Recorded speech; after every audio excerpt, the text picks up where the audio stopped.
Good afternoon, everybody.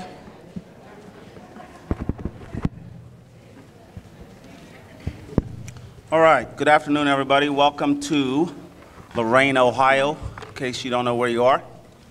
I want to call to order the Academic Distress Commission for this meeting Tuesday, March 19th, 2019 at 5 p.m.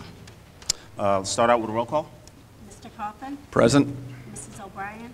Present. Dr. Sampson? Present. Dr. Solis? Present. Mrs. Zander? Present. Okay. So in following the agenda, we're just going to flip-flop real quick here. Let's stand for the presentation of colors.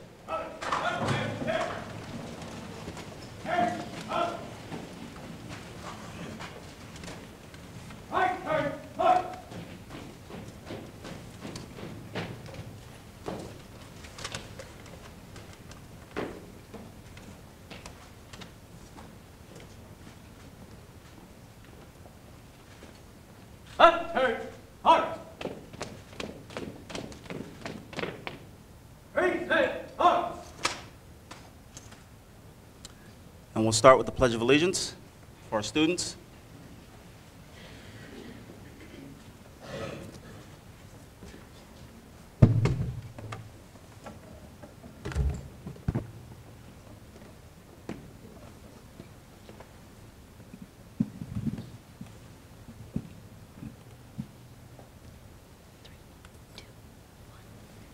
I pledge allegiance to the flag of the United States of America and to the republic for which it stands, one nation, under God, indivisible, with liberty and justice for all. Order! Up! Right, right, up!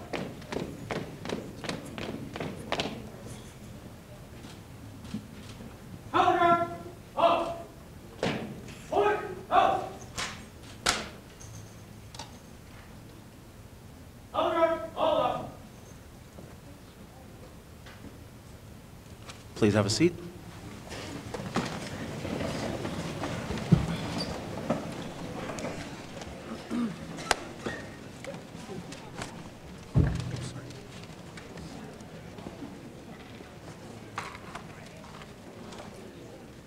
So we're going to break a little bit of protocol before we do the roll call for approved agenda. I just want to make sure that we recognize the Junior ROTC for the splendid presentation of the arms and our students who are doing the Pledge of Allegiance. So if we could just please give them a quick round of applause.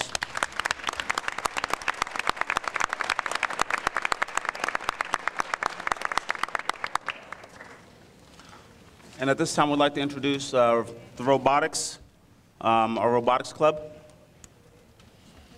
Hi, thank you. I'm Ryan Dickerson. I'm one of the assistant coaches with Longfellow Middle School Robotics. Our head coach is out ill today, Denise Farney, and the other assistant coach is in Florida, where she lives, and joins us every week. She flies back and forth. Okay. We have Team Prometheus, and they would like to tell you a little bit about themselves.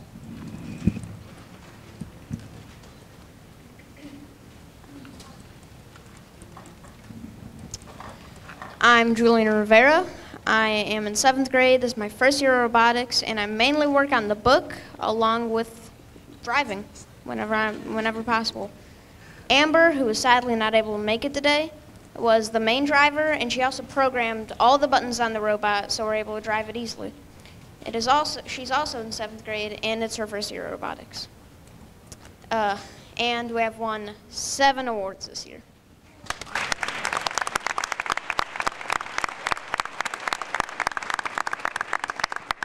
Hello, my name is Cameron Jackson. I am in 7th grade. This is also my first year, and I help with the book, and I mainly build.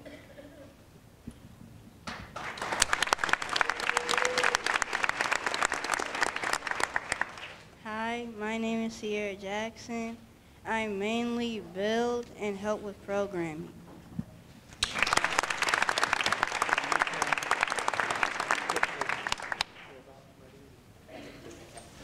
It's going Team Prometheus is going to flip a cap. This is one of the things that they have to do.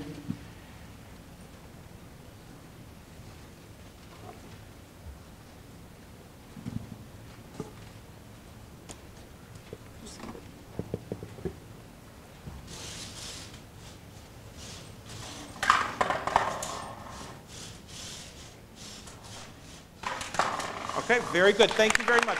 And next we have Team Titanius. And they're going to introduce themselves and also show you how they can shoot a flag. They're going to take the ball and shoot it. Hello, my name's Andy. This is my second year of robotics. My main job of the robotics team is to drive, program, and scout other alliances. Hi, my name is Jack.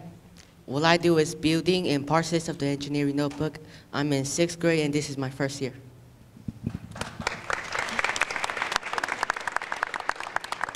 Hi, my name is Madison. I do the engineering notebook and I also build.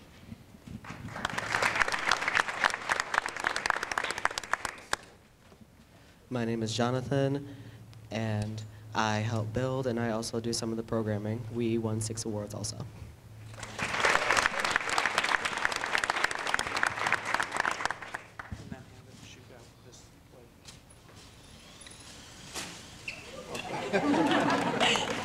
All right, and then we also have our last team, and this is the team that will be going to Worlds down in Louisville, Kentucky. And this is Team Coronas. Hi, my name is Logan. I'm a 7th grade. This is my first year on the team. I'm a programmer, builder, and driver.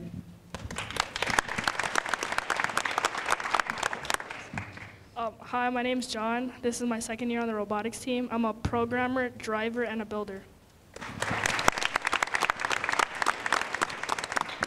Hi, my name is Shane. This is my first year on the team. I build, I do the book, and I drive and help with programming. Hello, my name is Shane R. I help with the book, I help build, I help program. I'm on drive team, and this is my 2nd year on the robotics team. And the reason why they do not have a robot to show you is they are upgrading their robot to be awesome at Worlds.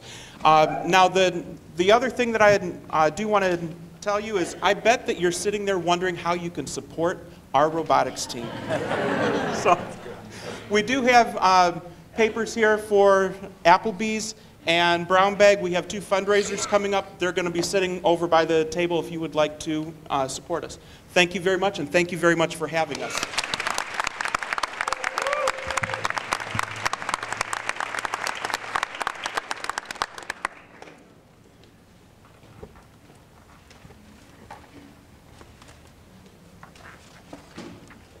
All right. So approval of the agenda. Can we get a motion? Seconded. Second. Approved. Roll call?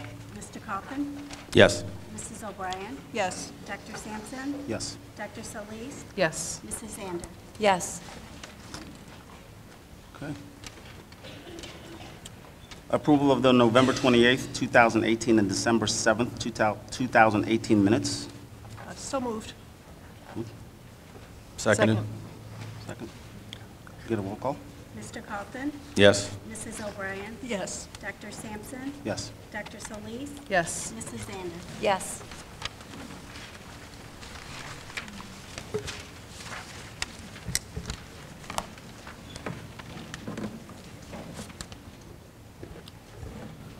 Okay, excellent. And at this moment, we are going to have our public comment. Could I make a comment before we do that, please? Yes, sir. Okay. First of all, this is the first meeting since November, so I think it's important that I address the public in this fashion.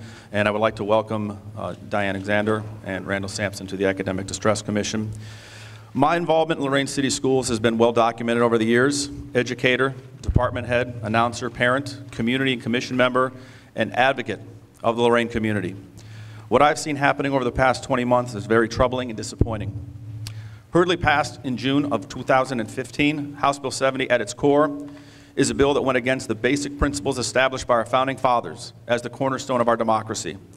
When James Otis used the phrase "no taxation without representation" in 1765, when referencing the American colonies and their brewing tensions with Great Britain, I doubt that he could have envisioned a time when citizens of a community like Lorain, Ohio, in the 21st century in America would ponder the same thought.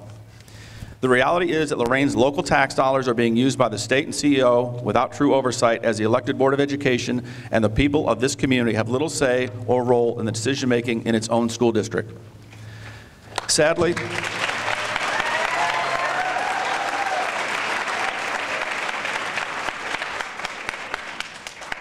the American system of checks and balances have seemingly been forgotten by those who concocted this state takeover. The founding fathers, men like Jefferson, Adams, Franklin, and Madison, are rolling over in their graves because of what is happening here. I am pleading with the powers that be in Columbus, Ohio. House Bill 70 needs to be dealt with immediately by Governor Mike DeWine and statewide legislators on both sides of the aisle who have been elected to represent the people. Notice I said elected to represent the people. As I just alluded, the current situation here in Lorain finds itself as one in which the elected Board of Education has been de-emphasized in its voice of governance and its impact of its own school system. An academic distress commission was put in place to hire a CEO who would serve to rule with power in our district in a fashion that not even the President of the United States enjoys. This was a recipe for disaster, and our community would serve as its playground. As the realization that this has been a failing endeavor, I am encouraged by the recent bipartisan wave of events in the state capitol. For example, Governor DeWine commenting on the importance of local control of schools. Representatives Joe Miller and Don Jones introducing legislation that calls for the elimination of this very ADC and the assisting of low-performing schools by providing coordinated support systems like after-school enrichment and social health services. Nathan Manning introducing legislation with Senate Bill 110 that is designed to help create an environment of more control of the ADC so that people that are not from here or involved in this community do not have a greater stakeholder role than those that do. Paula DeMaria, Ohio State Superintendent, said last week when addressing the State Board of Education regarding House Bill 70 that it has too much hostility and too many challenges to work well. He went on to say, by having the state impose itself on districts instead of working with them to bring change, too much acrimony is created. Amen, Mr. DeMaria, amen.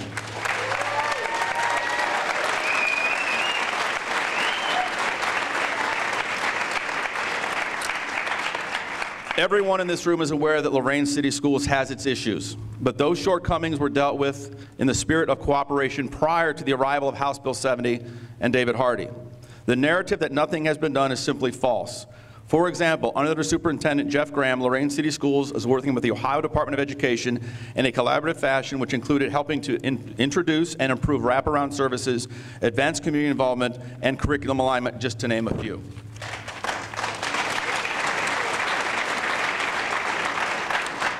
Even with the shortcomings that the district faced, positive change was beginning to occur in the implementation of the 6 priorities, if you recall, which were introduced: cultural competency, graduating for college and career readiness, instructional standards and academic rigor, communication engagement, staff recognition and retention, and professional learning communities.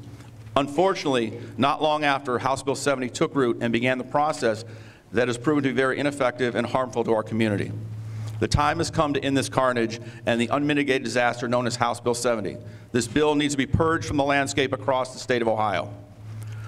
To quote the public educators' partners when referring to House Bill 70, the law is undemocratic because they take away power from locally elected school boards.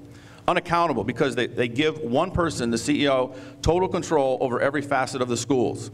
Unacceptable because the reliance on test scores in underfunded schools disproportionately impacts minority families in low-income communities.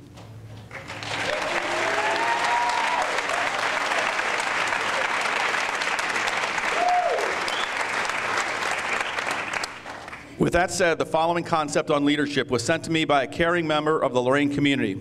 I often refer to him as my Yoda, a true Jedi master of education, with his experience and integrity, as this declaration is derived from a book by Bernie Kosar, his Learning to Scramble, and it states, just because someone is in charge of an organization, it does not mean he or she is a leader. In fact, if things are bad in an organization, it could be because leadership is lacking.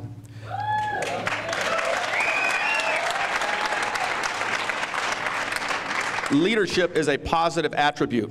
It either exists in an organization or it does not. If it exists, the organization generally prospers. If it does not, the organization has leadership in name only. In reality, an organization without leadership is just a chaotic collection of individuals, all looking out for their own self-interest.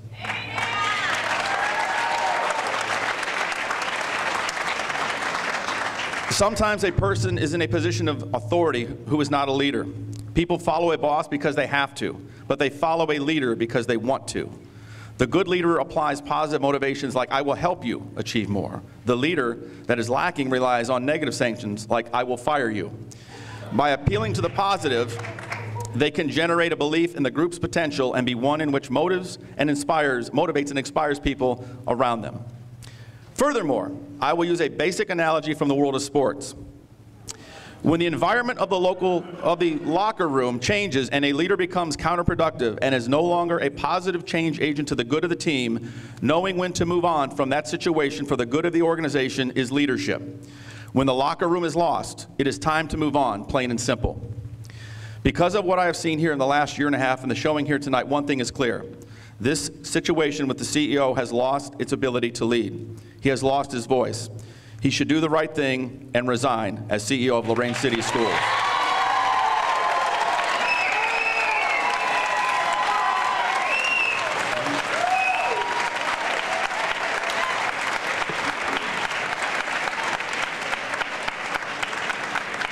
The fear is that he will do what seems to be best to seek retribution that turns the damage that this district has seen, especially with the news that House Bill 70 and this cozy setup are on a limited time. This commission should be ready to do the right thing in the event he will not. Until he goes from Lorain, chaos will continue to ensue in our community. As I sit here today on March 19th, 2019, Lorain City Schools is worse off than it was prior to the state takeover.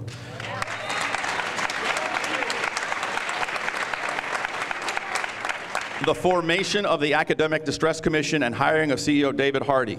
Because without this trust that we don't have right now in our relationship, you have nothing.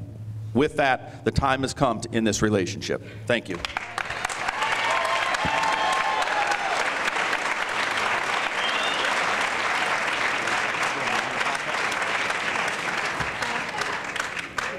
guys ready for the public? Yes. Okay, so we're in the public comment section, correct?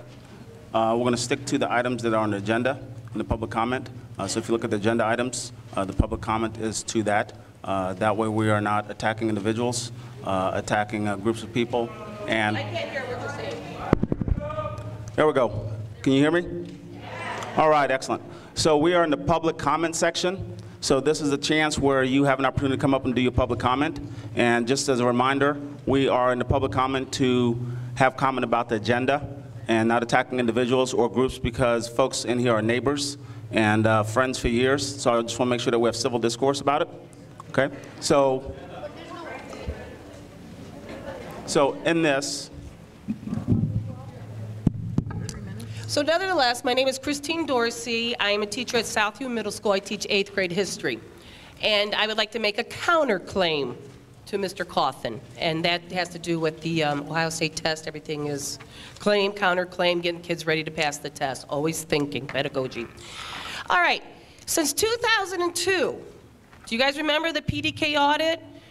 Remember that? They came in and they said, Lorain has two glaring problems, budgeting and curriculum and instruction, okay? And it went on to say, you need to create a strategic planning committee. And they did. It was ran, I believe, by Tracy McCaughty, okay? And they put together all these programs. And one of them was, if you remember, with Dr. Morgan, Target Teach, to make teachers accountable. And we did. We increased our scores. We got better. But then again, we had to work. Teachers had to work. And it was unfair because why can't I sit back and just do what I've been doing for a long time? Why do I have to teach and try to improve the Ladies and scores. gentlemen. So what we did was, and I was part of this, I have to admit, I was a part of this. We drove her out. Yes, we drove Dr. Morgan out, and boy, we showed her. And then all of a sudden, all those points that we got, what are they called, indicators? They started going away. I don't understand why. We started, Mr. Cawthon, doing our own things, right? And we forgot about there's an accountability out there called a test. Well, we didn't know what to teach on the test, so the state said in 2010, we're going to create standards. Now you know what's on that test. So you, Chris Dorsey, why don't you prepare your lessons, called your curriculum, based on the standards? Break them down. Backwards design, pedagogy teachers, we know what that is, right? You see what the kid has to know. Create your lesson based on that one piece of information. Well, okay, well, how do I do that? I don't have any books. Oh, you don't need books. It's called a computer. And matter of fact, I made a list of the resources that Lorain has provided me that I have taken advantage of because I don't like using books.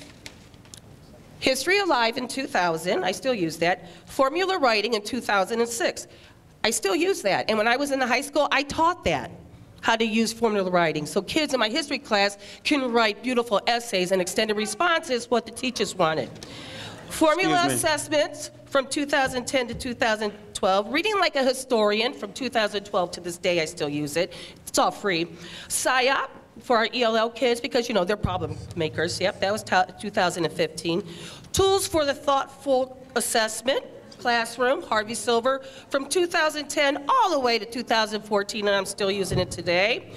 Avid, DOK Training, Study Island, Actively Learn, Google Classroom, ANET, SchoolNet, Discovery Ed, Explorers, New Vision, and so forth. And yet, all I have to say, my name is Dorsey, and like we did for the Browns, we got rid of the weak links, that's all. Let's just get rid of the dead weight so that we can build up our team. That's all we have to do. Okay. God bless America. God bless David Hardy. You're staying. You're staying until you get the job done. Thank you. Okay, so thank you for the public comment. Ladies and gentlemen, let's call to order. Ladies and gentlemen, let's call to order.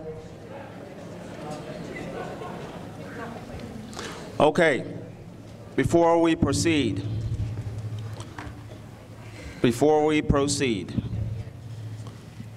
we're all adults, we're all passionate about kids, and we want to see the right thing. There's no doubt about that. But we also have to model to the young people who are in the audience. We have the 3-minute clock up so that everybody has an opportunity to speak, whether you like it or not, but we want to limit it to 3 minutes to get as many voices as possible. However, I did not anticipate that somebody or an adult would actually do a 10, 9, 8, countdown. We see middle school kids, elementary kids present their projects in class to their peers, and their peers are very respectful for them because they come from respectful parents and a respectful community. And I do not want the entire world to think that Lorain is anything less. We have class as Ohioans, and we have dignity and pride here in Lorain.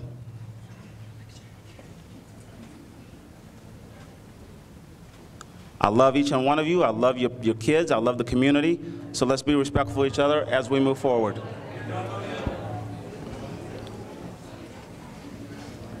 Yes, ma'am. Hello. My name is Miss Rhoda Lee. And I'm here to say to all of you, I am saddened and surprised at your behaviors. We talk about our children and their behaviors and how they should be.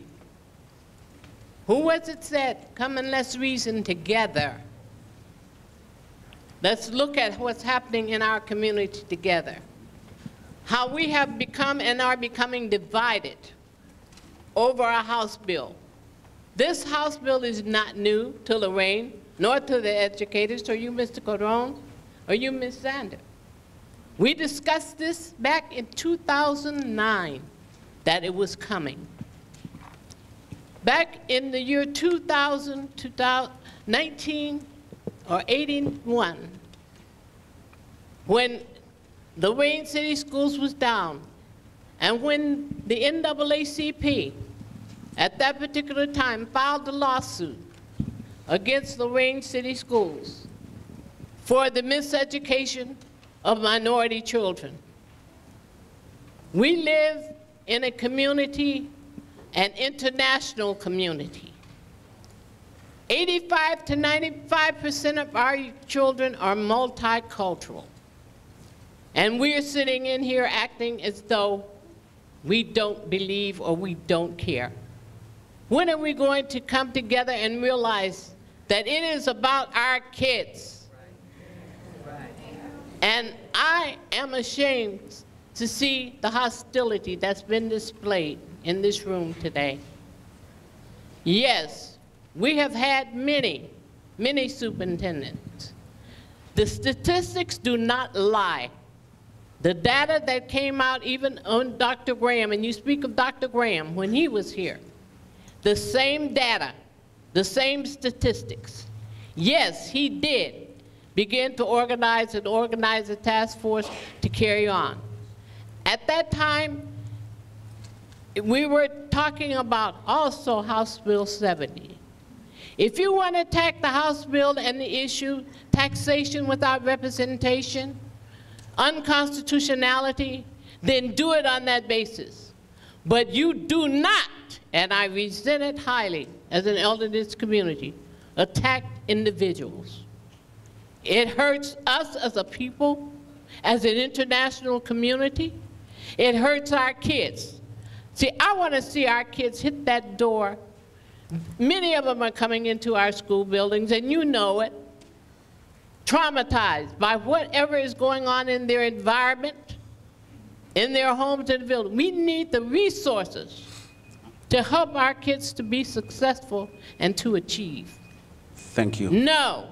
Let's stop the hate and begin to communicate and understand that we all living in the same situation. This is our home. This is our little village on the lake. It's about the kids. Let's stop attacking people. Dr. Graham started the task force. Dr. Hardy came in and picked up the task force where he left off. Okay. If you want to become involved, get involved on one of the task force and see exactly what's going on. That's time. Stop listening to everything that's out there. Get involved in what's going on here in our community. No, I don't like House Bill 70 as per se, but it's good because it is bringing some insight into what is happening in our communities. And that's time. And we need to sit and begin and listen. So my time is up. I forgive it. I'm sorry. But please, let's not do this. It's wrong. Let's listen. Okay, thank you. Next up for public comment, please.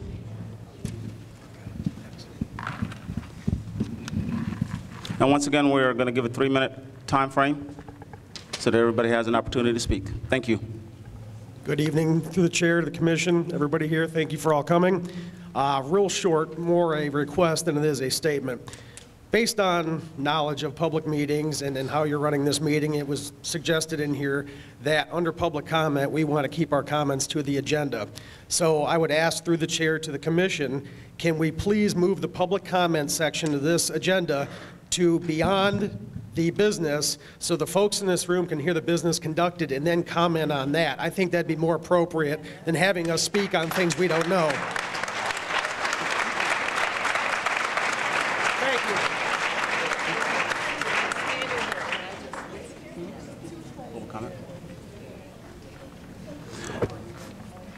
Thank you, and we'll heed that suggestion. Thank you.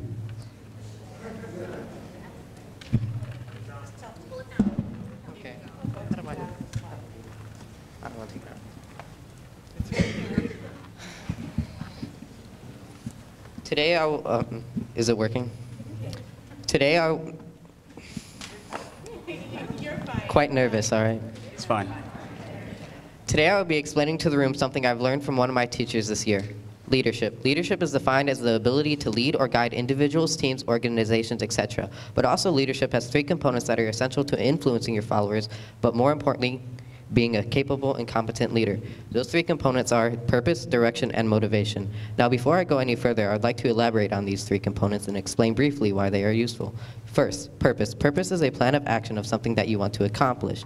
To increase the outcome of success, you should first solicit feedback before implementing a plan of action. Second, direction. Direction is the method by which you plan to achieve your goal. Direction also includes informing your followers on how to complete said goal.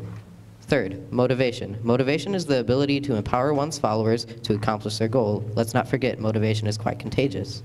Lastly, a leader must receive constructive criticism from their followers so that they may learn how to improve and become a better leader. Now, how can you expect us to follow you when you have failed to provide these?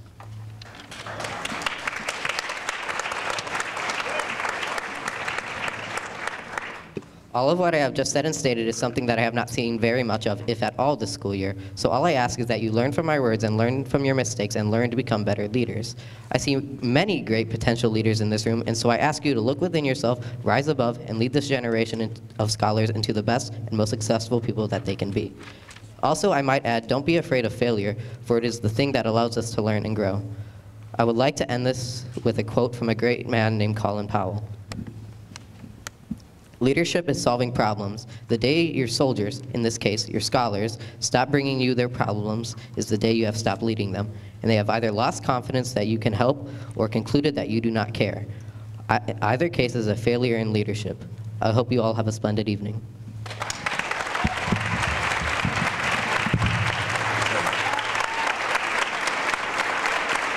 Thank you.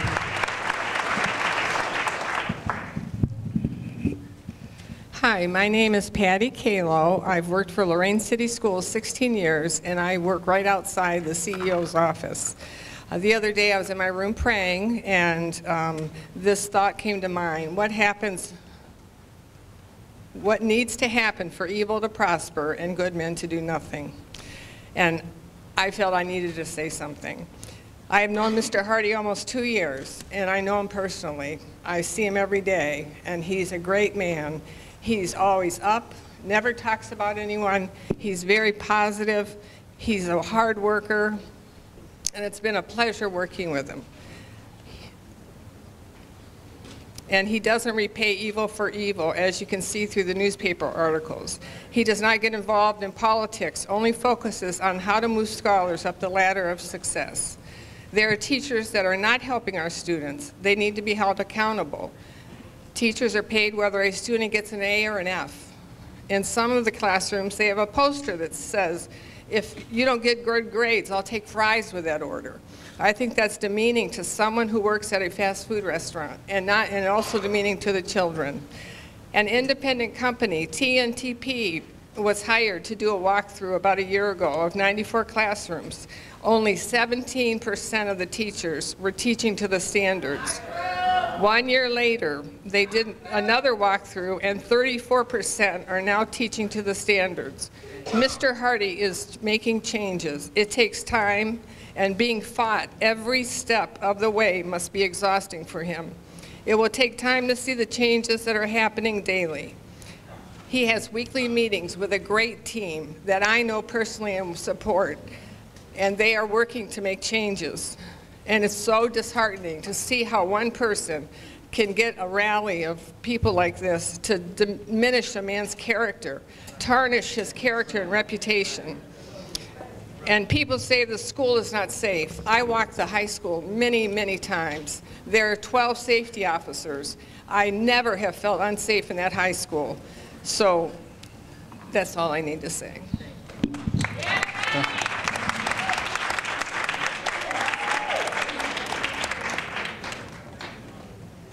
Any additional comments?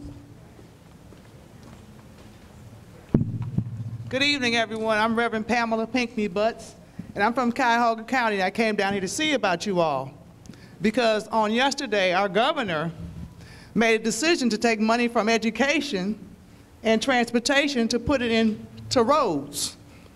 And I'm concerned about that because House Bill 70 is a total sabotage of character for education.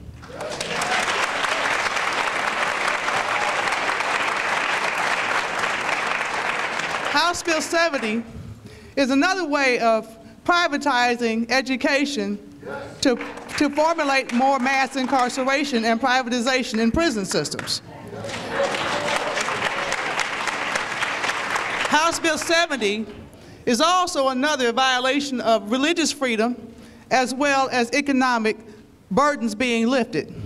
It is another oppression of the poor because House Bill 70 reflects the fact that those who are poor will not have equal opportunities in education as well as other opportunities in the community. There's this epidemic taking place in America that's very, very, very crucial, and we must pay attention. Because if you notice, House Bill 70 reflects oppression of females. Females are the conduit under which the canal is used for not only carrying children in birth canals, but also carrying children through the educational process. And when you oppress a female, you oppress the male, and you oppress the whole household.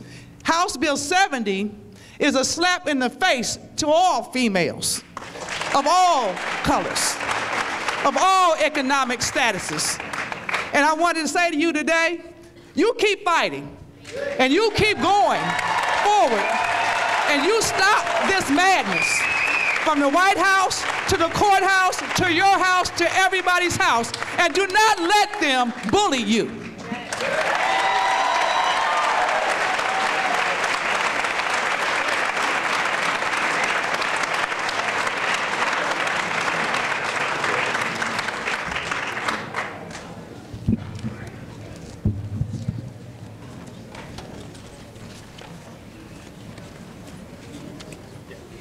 One for each of the One for each? distress members. Okay. Thanks.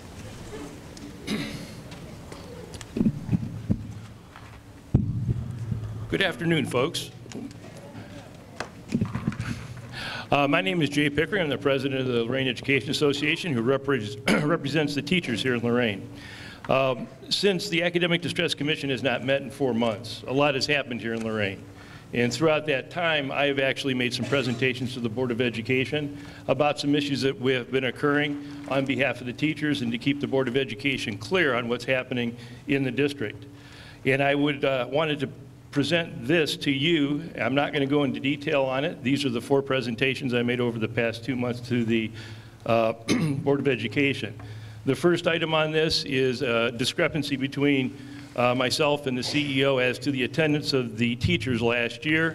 The CEO believes the teachers were absent on average 18.1 days last year, and by public records request, I have data that says more like 10 days a year, and that the teachers' attendance is at 94.5%, which is also the same attendance that is reported to the state of Ohio, which gives us the same attendance as a school district like Westlake for the teachers.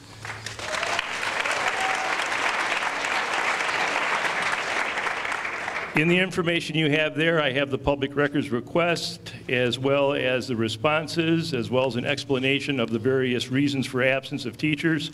And I'm not going to go into detail because we're time limited. The second one is a similar dispute over the attendance of teachers in the fall, in December. The CEO made the comment that 1/4 of teachers are absent any given day. That would be 120 teachers are absent on any given day in the district. Also, with the public records request, we received the data for the first semester grades, or I'm sorry, grades attendance, and the attendance is at 96%. Teachers are doing a phenomenal job this year in attendance despite the tough conditions that we're under. So for the first semester, we're not 1/4. It was a very small amount. And the data's in here. Once again, public record requests are available. The third section is a survey of the teachers, which was presented on February 19th to the school board. I have put all of the results of that survey. It was done over about a 1-week period at the end of January, and I think it's self-explanatory. The pink sheet is referencing our new calendar for next year. Just for the record, the teachers of Lorain did not approve of the currently approved CEO's calendar for next year. The CEO's calendar, and there's details here for you, only has 168 days of teaching for students. The calendar that the Lorain Education Association approved has 177 days of education for teachers, an additional 9 days of education.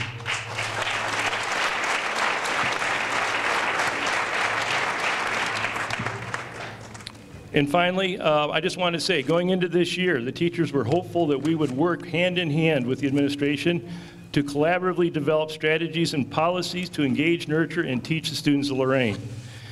You know, we even changed the name of professional development. We called it Professional Collaboration Days. But what we learned was it was just a change in the name, not really a change in what we did. It was still professional development.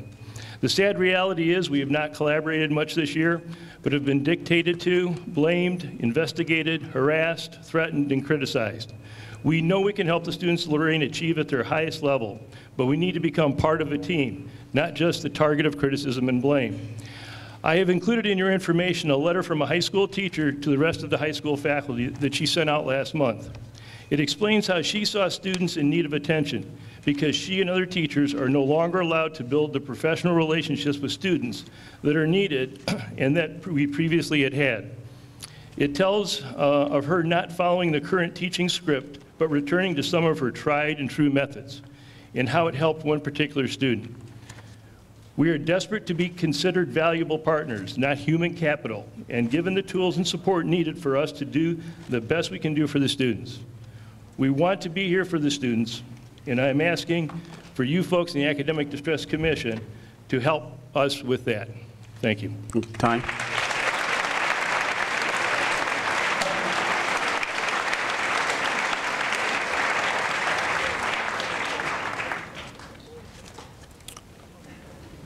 Public comment? My name is Abby Romero. I've lived in Lorain my whole life, and I also work here in Lorain. And I have 3 children that go to school here. I have a 2nd grader, I have a 6th grader, and I have an 8th grader. So the schools I can speak of are Larkmore Elementary School. I want to give Miss Lewis a shout out. I love her to death. She knows my children. She's very great with all the children. And she'll tell you, all of the children in her school are her kids, and that's how she loves them and teaches them.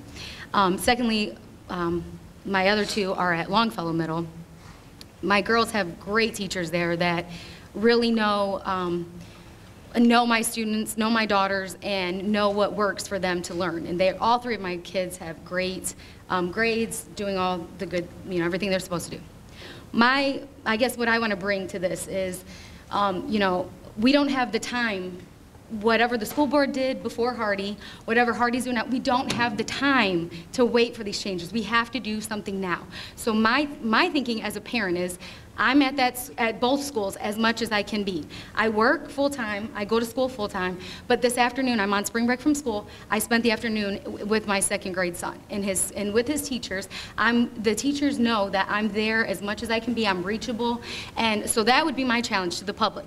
If you really care about our scholars or our students or our kids in this community, we have to be there for them. It doesn't take a teacher. I was working with other kids today, and I'm just another parent. So we have doing something like that. If we all just spent an afternoon a week, an afternoon a month, getting into our schools, when they see adults care and their presence, my kids are beaming every time I come. Even if I just can come and bring them lunch, have lunch with them.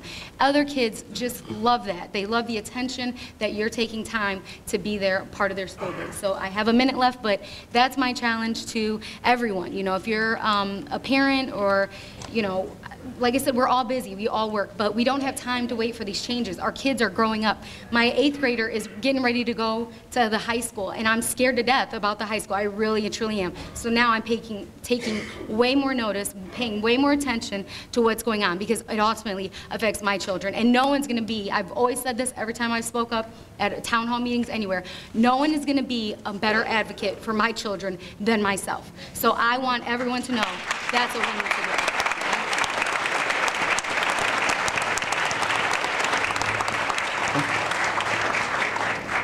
Still open for public comment?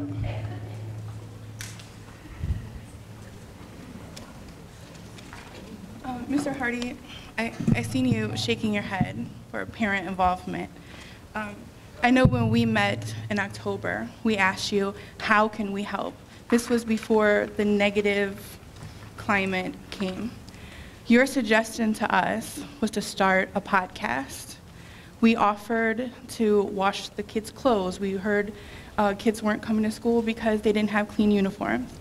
We heard that there was EMAs that weren't put in the computer. We offered to help with that. We've offered to do anything, and we never received a phone call, not one. I was at the first meeting when you came to Lorain City Schools, and I tried to support you for the entire first year. I worked on your task force. I don't see any of those ideas that have come to fruition. I appreciated that you started the Parent Advisory Council. I was excited at the meeting. They listened to us. We made 2 lists. And then our follow-up email didn't reflect on anything we discussed. It wanted us to update the student code of conduct. You have parents that care. You have parents that want to be involved. You have parents that want to make a difference, and yet this is what it's turned into. We have tried to work with you. We have tried to help our scholars succeed, and we have seen that you aren't doing that. You are attacking our teachers. You're allowing your administration to bully our students.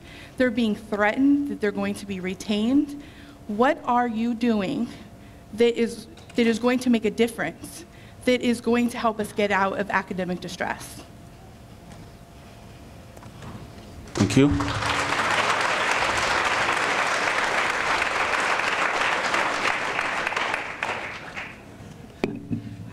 Good evening. My name is Merle Johnson. I'm a member of the State Board of Education, District 11, which covers 2/3 of Cuyahoga County and 1/3 of Lake County. So this isn't really my district, but I'm here because I care. I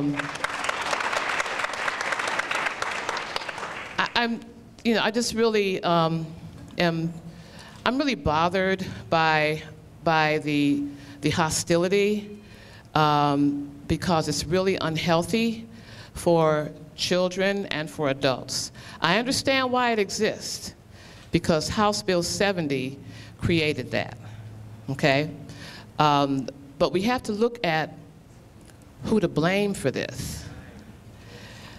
You blame the legislature, not everybody, okay? But the folks who put this in place were legislators. Nobody up here created House Bill 70. House Bill 70 was created mainly, my personal opinion, to break unions. I am a union woman from way back. I taught in Cleveland 40 years. I was in leadership of the Cleveland Teachers Union for 26 years. And so I am union all the way to my heart. And I understand what is going on in this country and what is going on in this state. But what you can't allow the legislators to do is to pit one group against another. And that's what's happening now. And when that, you know, I don't want you to think I'm like trying to be this big boss or anything. I'm just expressing my feelings. When I see the hostility, and you know, there's people to blame for the hostility, I understand that. But sometimes we have to like say, okay, we're going to start over.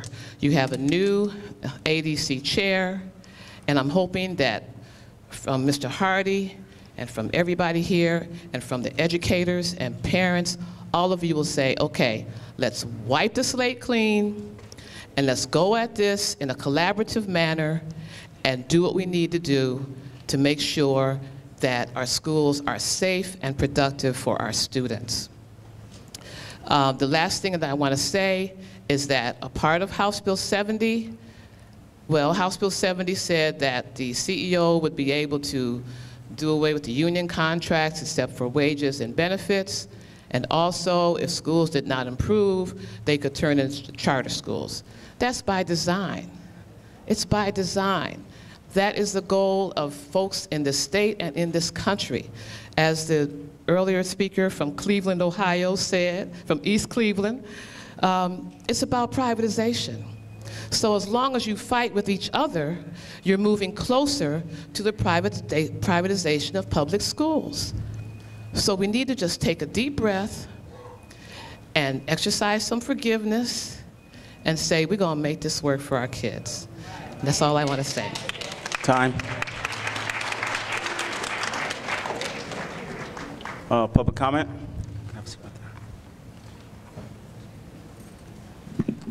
I guess mine would be a comment and a question. I don't know if it can be answered, but 156 students at General Johnnie Wilson were threatened with retention. I know students at other schools have been threatened with retention. What is the criteria to retain? We received a letter home at General Johnnie that they were having a family night. I went as a parent who goes to everything that comes home. I got there and it was about retention and attendance. Students that didn't come to school and that weren't retained. That didn't have anything to do with my children. There was nothing else there dealing with academics or nothing. There was no criteria given for retention. We have heard that it has to do with standard-based gradings with the 1s and 2s. Another school that my daughters go to, parents were told it was because their ANET score was too low. So what is the basis of the retention, and have the teachers been given any help to help these students that are low? Have they been giving the assistance to help the students that are lower in their class? Thank you. Thank you. They respond? Can Mr. Hardy respond? The response will be the response will be in his agenda. Thank you. Hi, my name is Alexis Hayden. I'm a longtime teacher in Lorain, and I serve a specific role within the union. Okay, I can be louder. Can you hear me now? Okay, my name is Alexis Hayden. I'm a longtime teacher in Lorain, and I serve a specific role within the union. I'm not going to say what it is, but I get a lot of phone calls, and I want to talk about how we can move forward, and I believe your name is Mrs. Jones. And you say to move forward with collaboration. In order to move forward with collaboration for teachers and for our kids, there has to be trust. And that is something that is severely lacking in our district. And in order to do that, there has to be transparency. In order to do that, there has to be the truth. Our kids come to school because they're afraid their teachers are going to get fired. Our kids come to school sick. They see administrators in various buildings, not all, but various buildings, come in and stare down their teachers. Why? What's the point of that? What are you looking for? Okay, what are you looking for? In order for us to move forward, we have to have trust. There are 3 words that I was told when I went into education: care, share, and trust. I was told that by a wise person. I live by that. Most people should. That's what we live by in education. We're in the people business. We are not treating our kids that way. Our kids are coming to school. They're afraid we as teachers are going to be fired. How can we, when we're being stared down, give our best to our kids? Our kids deserve the best. And when we aren't given the best from our administrations, not from all buildings. I'm not putting all buildings in that category. But when we aren't given the best from the people who we should be given, they should be giving us their trust in what we do as teachers, how are we supposed to give our kids the best that they deserve? Because we know what we can teach. That's what we do best. But when we aren't given the trust in our classrooms to do that, our kids aren't being given the best. Our kids are our priority as teachers. But you know what? Try trusting us as teachers, because every day we come to school and we want to give our kids the best. But the new administration, and I'm not talking buildings, trust us. That's all I'm asking. Thank you.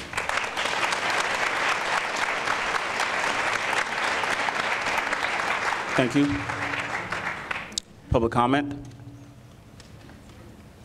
Hi, my name is Marla Davis, and I just have a quick question. I'm sorry. Moving forward, what initiatives will be put in place so that educators can help empower our scholars? And also, whatever happened to cultural competency? That's it. Okay. So the question was, moving forward, what will we put in place to help our scholars, and whatever happened to cultural competency? And so these questions will be addressed inside of the agenda. That way everybody will have time to come up who so wishes. Hi, my name is Liana Torres, and I'm a senior at Lorain High. And I understand they're telling us to calm down and be respectful, and yes, I agree we need to be respectful, but I don't see how they expect us to calm down when the students and the teachers are sick and tired of this.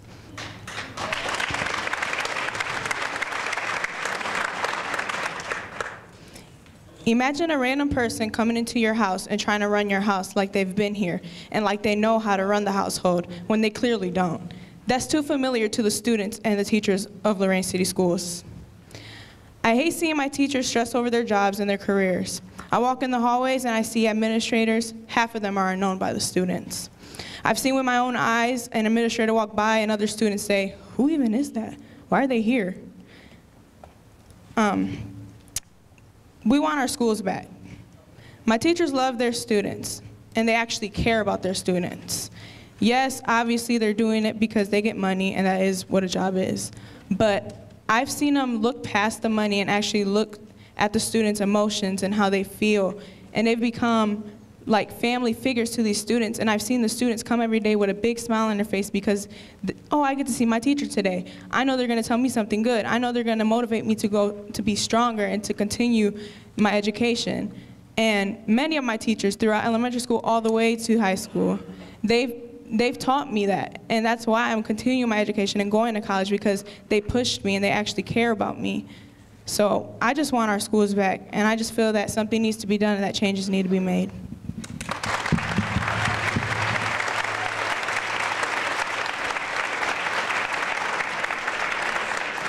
Thank you. Public comment? Hello, I'm Marco Rivera. I'm a senior at Lorain High School, and I don't feel like I should attack Mr. Hardy or any of the administrators, because honestly, I don't really pin as much as that as I do on House Bill 70, but I would like it to change, and that's coming from me to you, because I have asked you in the past if changes could be made, and nothing has happened, but I'm not going to stress about that right now, because there are bigger and badder issues that we could take care of right now than to worry about little issues like this.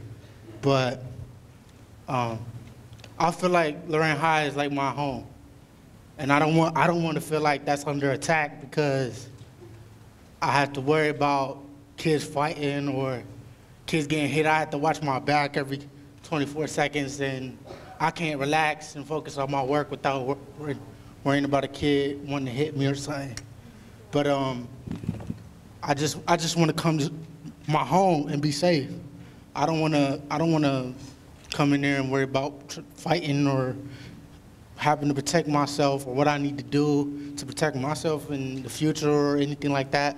I want to focus on my work. I want to focus on what I got to do. I don't want to focus on somebody else that's going to hurt me. Just like when I go home tonight, I'm not going to focus about somebody trying to hurt me because I'm home. This is my home. relaxed there. But that's all I had to say, really. And coming from me to you.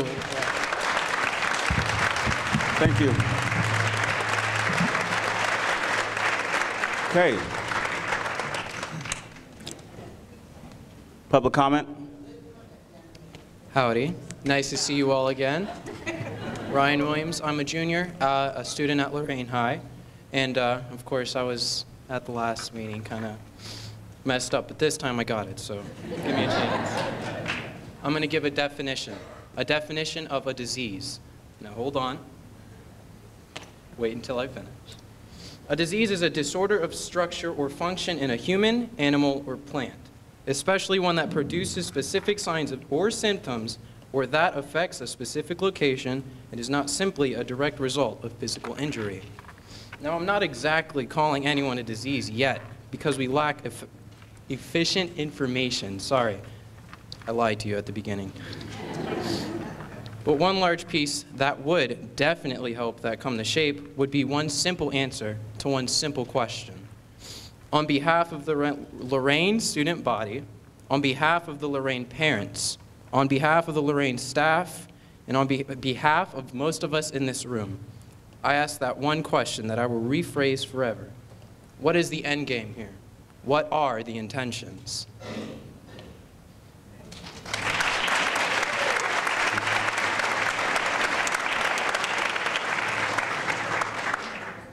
That was not rhetorical. I do expect an answer. Because that, for sure, would seize a lot of the problems that we have here. Having that ease of mind would certainly help us students, us parents. I mean, I'm not one, but you parents, the teachers, and all of that. We need answers because we lack them. Thank you. Thank you.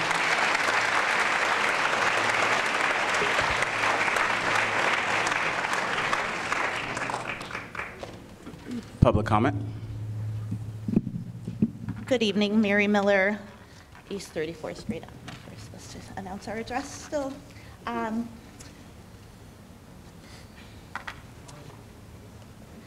Okay, I'm curious as I've received a few answers, but Mrs. O'Brien and Dr. Solis, have you, okay, Mrs. O'Brien and Dr. Solis, have you been officially sworn in now? Yes, okay. Can we ask why that didn't happen the first time? Anybody? Anybody out there? Okay, so none of the commission members were sworn in prior to February and March of 2019. There was a contract drafted. How is that valid? How is the contract?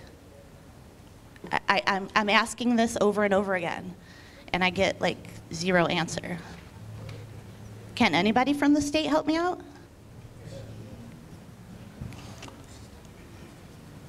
I did not sign a contract drafted, so No, I'm not. you did not, but the previous chair did. Okay, all right.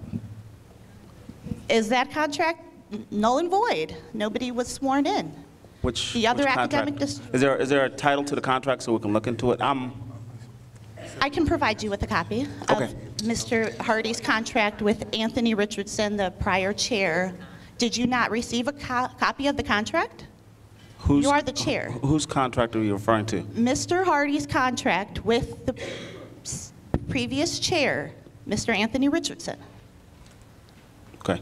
So I'll refer that to the Attorney General's office that handles the contracts so that we are official with the response. Is that okay? Yes, I did ask that. You were at the last meeting that was in attendance. Maybe you didn't understand that, but nobody was sworn in, and there was a contract. So I'm no legal, I don't know if the state offers a legal license in 1 year or in 5 weeks training. Also,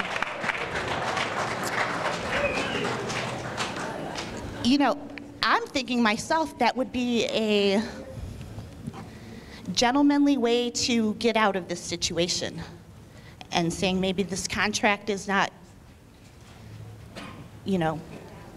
valid, or, yeah.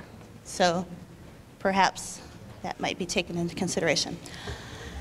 Now, has there, or will there be the 180-day and now 365 days and beyond evaluation of the CEO that was never conducted by the administration, or by, I'm sorry, the Academic Distress Commission? Correct. Okay, will there be one? Is there one? Correct. Is there a rubric? Do we have a system now? That will be in the agenda. That's part of the Okay, so agenda. I don't item in my understand how the review. state expects this to work if they haven't even sworn in their members, like they don't follow their own protocols, there is no protocol, we're just thrown out there to the wind, like, okay, my 3 minutes are up.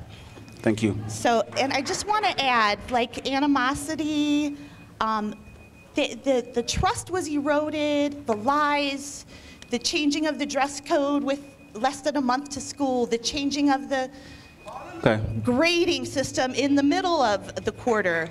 My kid still don't have proper grades. He's a kindergartner, and it's Jim. If kindergarten Jim doesn't have proper grades, his entire class don't have proper grades. The other parents probably don't even know this yet, and this has been since January, and we're in like March. Thank you. Tell me how like 7th grade algebra can have properly, graded. Thank you. Public comment before we wrap it up for public comment. Circus, and we didn't create it. Summer Harvey. I first kind of wanted to address the chair, if that's okay. I'm normally not a disrespectful person. Yes, ma'am. I don't interact with any person in my life this way. Yes, ma'am. But if it were your children's future who was being attacked and compromised, I have a feeling that any one of you would have their emotions boiling over as well, and maybe not be able to conduct themselves in the best manner. Real quick, I wanted to ask, has there been continued collaboration with the police department? Because we understand that they were asked to leave the building and that we no longer need an SRO. And 2, are you considering restructuring your Title I fund allocation due to the fact that the extra administration have not help the students in the way that maybe you thought they were going to originally, and we'd like extra teachers back in the rooms with the students?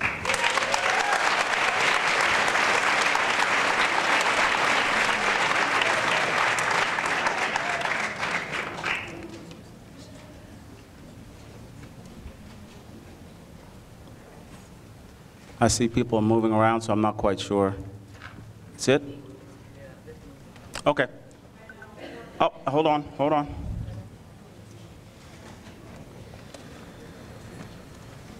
Public comment? Sure.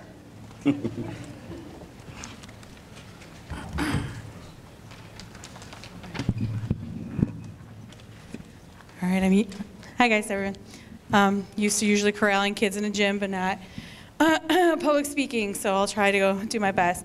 My name is Caitlin Montana. I was born and raised here in Lorain. My grandparents are from Lorain. My parents are from Lorain. My friends and family are part of Lorain and teach here in Lorain City Schools. When I was growing up, Lorain was everything to me, and I spent all of my time always defending the city where I grew up. And everyone knows if you go outside Lorain, you tend to have to defend yourself a lot. And you get looked down upon, and it drives me nuts. I love growing up here. I love the diversity and the beauty that our city provided. And when I graduated high school and went to college, I decided to become a teacher. And my dream was to come back to Lorain and work for the city and make a difference in the students' lives here in this city. When I graduated in 2003, my only opportunity to come back was to be a coach at Southview High School for a couple years while subbing full-time. Back then, it was hard for teachers like me to get a job, so I had to relocate to Las Vegas, which, if any of you know, is one of the largest communities and districts here in the United States. And then after 9 years, I was able to relocate back to Ohio, where I still dreamed of moving back to Lorain and teaching in a community I grew up loving. In the meantime, I received a job with Cleveland Metropolitan School District at John Marshall High School, and I currently run our Unified Special Olympics programming within my school. I am super happy that I was able to recruit Lorain City Schools and the teachers here, special ed teachers here, to join in being a unified school for Special Olympics.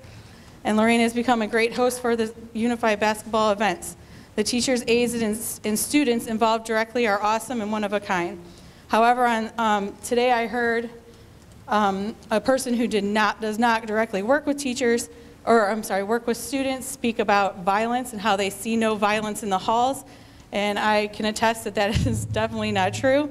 On Thursday, this past Thursday, March 14th, while attending our Special Olympics event at Lorain High, a violent fight broke out in the stands during one of the games among student spectators. And while I am more than accustomed of a fight here or there in a school building, as my own building is not perfect, I can attest that this particular fight was violent, and coaches from the Lorain High bench were forced to swiftly run up the bleachers to pull the students apart. Even when the coaches and security were able to pull these students apart, they refused to let up with their violent behaviors, kicking and swinging the whole way down the bleachers and out of the gym. These violent students had no regard for the spectators or students sitting peacefully around them, nor for the large population of special needs students that were in the gym for this planned Special Olympics event. When I came to Lorain that day, I not only brought my Unified Special Olympics team, but I also brought a YOU senior career coach who brought with her 12 students as spectators receiving community service hours for the day. This career coach is not only a Southview graduate, but one of my former Southview softball players from back when I coached for Lorain City Schools back in 2003. Our students from Cleveland could not believe all the resources that are given to Lorain City Schools students compared to what is offered to them in Cleveland. When they walked on Lorain High's campus, to them it was like a college campus compared to what they are given in Cleveland. However, we all know that Cleveland and Lorain are pretty comparable when it comes to the money and resources that we are given. The regular education students' reactions to the fight were, I can't believe that the kids in the suburbs act like this. They think Lorain is a suburb. My students do not know any different. They do not know Lorain is not really a suburb, but is very similar to Cleveland. They cannot believe students who are afforded so much more than them in terms of resources and opportunities would act like this, and how they saw on Thursday. They were also mind blown that any spectator found it appropriate to fight in the middle of an event such as Special Olympics. My special needs students were playing while this fight broke out and were clearly and visibly shook and upset by what was going on. Violence like that is scary on any level, but for the students who have special needs, they are especially scared in a situation like that. I overheard a representative from Special Olympics state, I came here for basketball, and I got a UFC fight as a bonus. As someone who was born and raised in Lorain, the statement made me very sad. It made me sad for the school, it made me sad for the students who are doing the right thing, and especially sad for the teachers and students who are experiencing violence like this almost daily. No one should be afraid to go to school. Teachers should not be afraid to go do their jobs, and they should be able to trust that administrators are helping them to raise young adults who will be entering the real world. The real world has consequences. Since the state took over, consequences for students such as these two fighting seem to be minimal in most cases.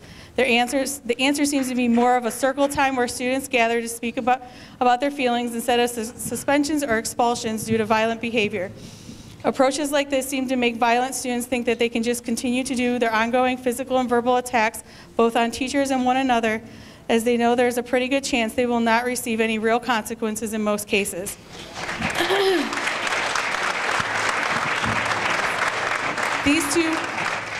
These two particular students who have had fighting issues in the past embarrassed the school that day. School should be a safe haven, not a place of violence. When I decided to become a teacher, all I dreamed of was returning home to make my city proud of me by giving back. Now, after listening to my friends and family speak of their daily struggles within Lorain schools since the state takeover, I know I will never be able to return to the city I love to teach. There is no way I could put myself through those mental or physical struggles employees and students of Lorain are clearly experiencing daily, and I firsthand saw this last Thursday. I would rather continue to work for the half-broken system in Cleveland under the Cleveland plan, where at least I can go to work daily not feeling underappreciated, and know that I have administrators who are backing us up, trying to provide a safe environment for both teachers and students. Due to House Bill 70 and what is going on, my dream of giving back to Lorain has been shattered, and for that I am sad. Thank you.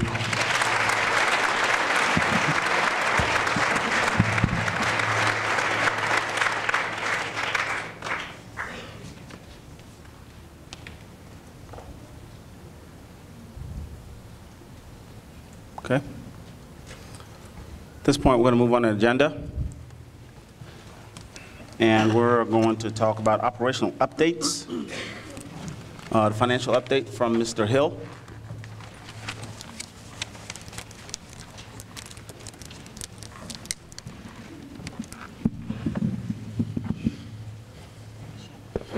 evening.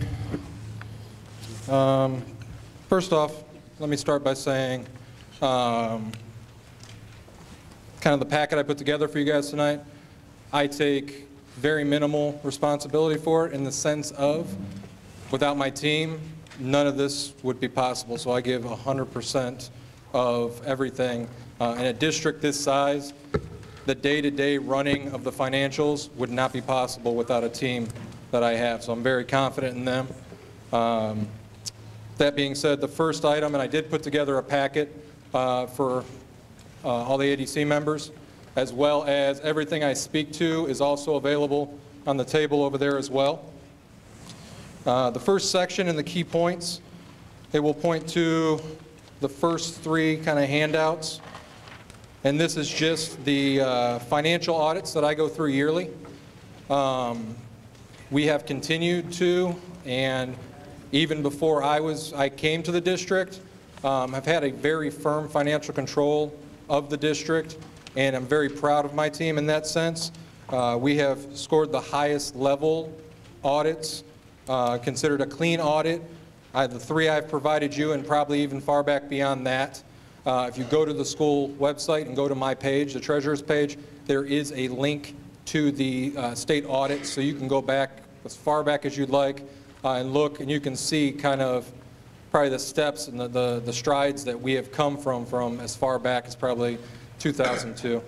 So I won't go too much into depth in that, other than to say that if you look through them in the opinions sections of each one of them, we received the highest possible rating, which in a sense is a clean audit. They call it an unqualified audit, but per the state terms, that is the highest possible rating you can get in an audit.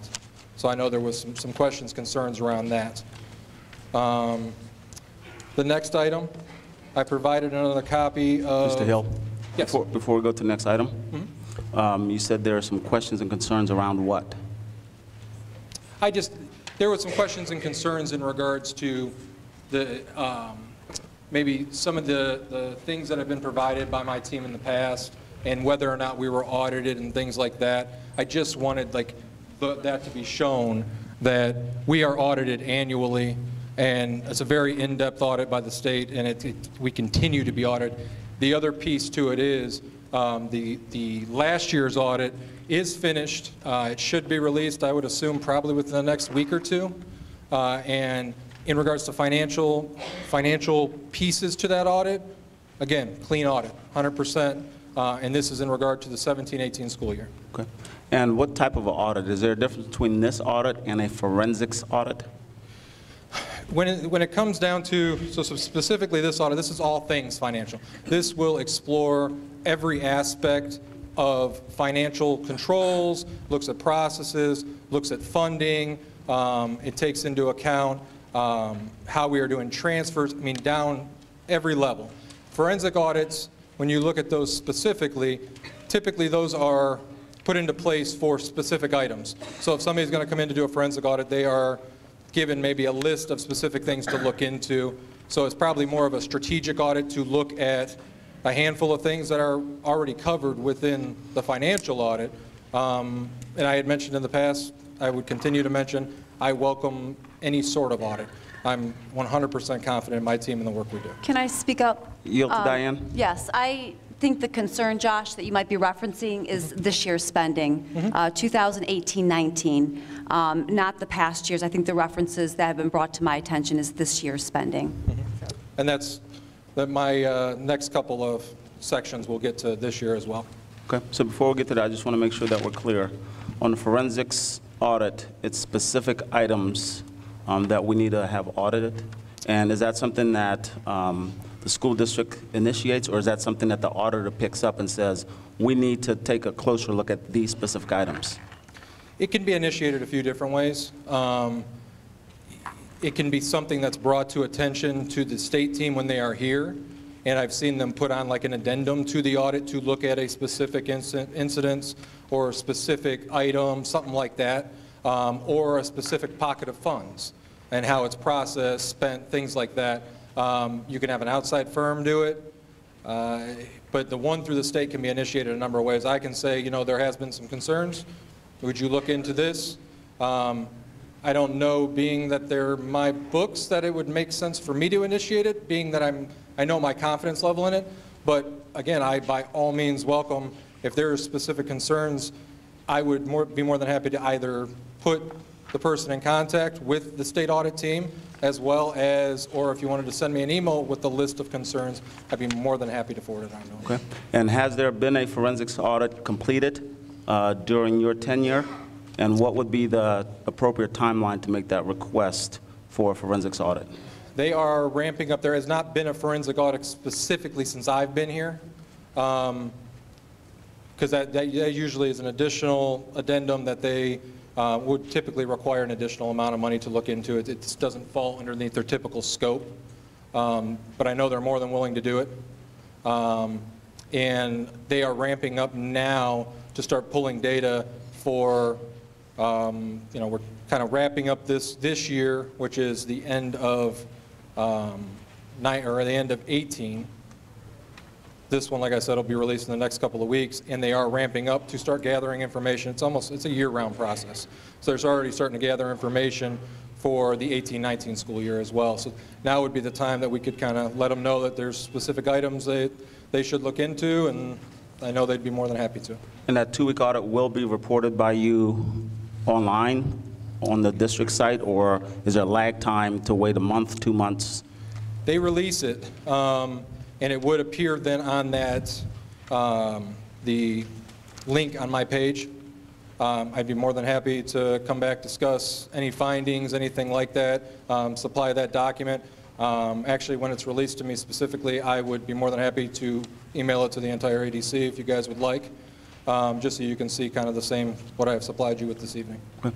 I think that would be great, but I would make the request that you email that to the entire committee here. Absolutely. And also please share it with the school board as well. Okay. That way everybody has eyes on it, and share it with the community.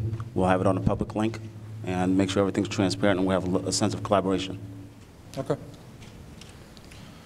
The next item I have on here, just providing, just because it kind of segues into the third item I have on here, but I provided the copy of the 5-year forecast that was finalized in the beginning of December, along with the assumptions. That gives me a good segue. Well, first off, I also supplied the spending plan. Spending plan is what I do it's kind of my own personal tracking system of taking estimates and then plugging in actuals at month end. So I take the financials at the end of each month and plug in actuals to kind of show how we're trending based on projections versus actuals. And according to the spending plan, when you look through it, we of course are doing better. I'm not shocked by that. When I come out and say the 5-year forecast is always worst case scenario. So if we weren't doing better than that, that would be very concerning, obviously, because I'm always assuming kind of projections based on lowest possible revenue brought in and also increased expenditures. I always flatline revenue and increase expenditures kind of at the trending rate, and also include any kind of bumps that I see or I've heard about possibilities of coming. So extremely conservative with the forecast, and then the spending plan, like I said, is just kind of giving you guys up to date as to where we're at with, 3 months now of actuals from when the forecast was released. And I know there were some questions then about how the forecast looks different this year than in prior years, and I did provide the pool spending, this spreadsheet, the long legal one here. There's been questions, I know, about title funds and how they're spent. This specifically references how they're spent. Now, the percentages vary from building to building based on salary amounts and also like student counts. It's basically based on the needs of that building. But if you go all the way over to the far right and look at the total, those percentages on the far right are going to be the average amount, and it's this long one here. It's going to be the average amount of what is funding each and every little section that flows into the pool. The idea behind the pool was, because there's always been recommendations when I go through audits and things like that, be proactive with budgets. Try and be more proactive, constantly. I mean, If I had $1 for every time I heard the word proactive, I would be a rich man. So the idea behind this is to not only take general fund dollars and be proactive with that planning of spending them, but also take and steer grant funds, i.e. Title and IDEA in here, and rolling them in. So looking at the total pot of needs and the total pot of revenue, and making sure that a piece of each one of these sections, general fund dollars, Title I, and IDEA, touch everything instructional. This is only instructional, building level instructional items. This includes, as you go down the list, instructional salaries, which are teachers, personal attendants, classroom aides, and tutors, their benefits, includes instructional purchase services and instructional supplies. And in most cases, the large majority of these have been pushed down to the building level for discretionary budgets. So the building does have access to these funds to where they can basically plan around their specific needs. There's the support salaries, which includes instructional center aides, guidance counselors, and social workers, and their benefits. There are admin salaries in here, principals, deans, secretaries, and school directors, and their benefits. There's admin purchase services, admin supplies. Still instructional based. Everything is based around the instruction of the buildings. So when you look at each and every one of these line items, on average, it's like 91.3% is general fund. So say you take a dean's salary. 91.3% of that dean's salary is general fund. Then 5.44% is Title I. Then 3.29% is IDEA. It's all evenly, every instructional dollar that's spent, or every instructional cost, is evenly cut with that percentage. And it does, there is some variation if you look across. So like Admiral King, instead of it being, you know, it's down about a percentage from the average. And that's based on their specific building needs. So I know that was some concern about whether or not, you know, let me reiterate, like, specifically like a dean, an entire dean is paid for out of title funds. That's not accurate. They're in the pool, and there are percentage based of their salary is paid out of title funds, roughly 5%. And that falls within the margin? Yes, this is all factored in, so that when you see the total on here, and we're actually trending better according to these transfers. When we initially did this estimate, being that this was kind of a whole new process, and let me reiterate or not even reiterate, but bring up the fact that this isn't something new. This isn't something that I came up with and then just arbitrarily passed it on. This is something Cincinnati's doing, public schools, and I even listed out a handful of other ones: Martins Ferry, Southeast Local, Alexander Local, Barnesville, and Bel Air, and those are just schools relatively. Cincinnati is much bigger than us, but the other schools are relatively our size. So it's the trend. It's something that the state is recommending go to, because obviously it's forcing you to look at dollar. You know, you're looking at expenditures and making sure revenue is aligning to it. You're not, far too often when it came to grant funds, you get a dollar amount assigned to you in September or possibly sooner, and then you're trying to spend those dollars down. And it might not be directly aligned to what the general fund dollars were specifically earmarked for. So you've almost got two paths. This is taking those paths and merging them and making sure we're aligning every dollar to the same plan. So if I'm hearing you correctly, number one, every school has a different allotment of funds based on their specific needs? That is correct. It's going to be tied to not only student counts, but then specifically, like if you look at social workers, a bigger school is going to maybe need 2 social workers, or secretaries, a bigger school might need an extra secretary. Those things are all factored in, and that's why you see some variations in the percentages. So are we in compliance with the federal system for title funds? 100%. With the spending of title funds, we are in compliance? 100%. And that's what the no findings indicates? Well, the no findings, this would be in next year's audit, so I don't want to misspeak about that. But these are all things, I make sure, and that's kind of how I've always been, I will make sure when something like this, a major change like this, I will sit down with our state auditors and run it by them. And I got a great state audit team to the point to where they're going to tell me any concerns by any means. They had no concerns about this. They said, yes, other schools do it. It is absolutely 100% legal. And actually, they like it too, because obviously it steers them from having to almost look at two different channels. You know, because when they go through that, when they do an audit, they look at, you know, amount of funds, purpose of spending, process of spending. They look at all this.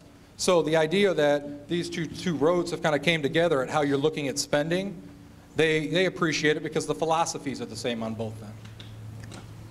I have a question, and forgive me because I'm having extreme difficulty reading this chart. Maybe it's a sign I'm getting old. But Josh, I have two questions for you. This year, 2018-19, how much is the district receiving this year in title funding, total amount? That I do not have with me, but I will tell you that not every title dollar does go into this. Okay, I just want to make a comparison because this is what I'm hearing.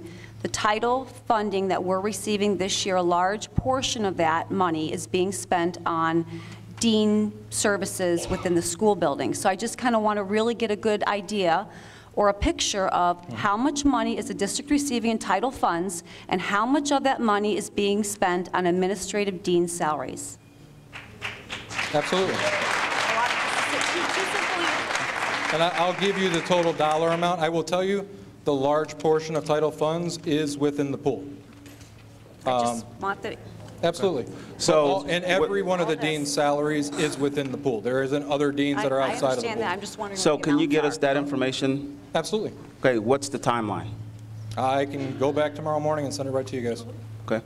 So if you could send it through the chief. Because the other thing that lives, this is the summary page. So the other thing that lives within this is I can pull up Admiral King's specific pooling budget, and that's going to show specifically the deans, principals, everybody that lives within those salaries. It'll show every teacher's salary within that specific budget.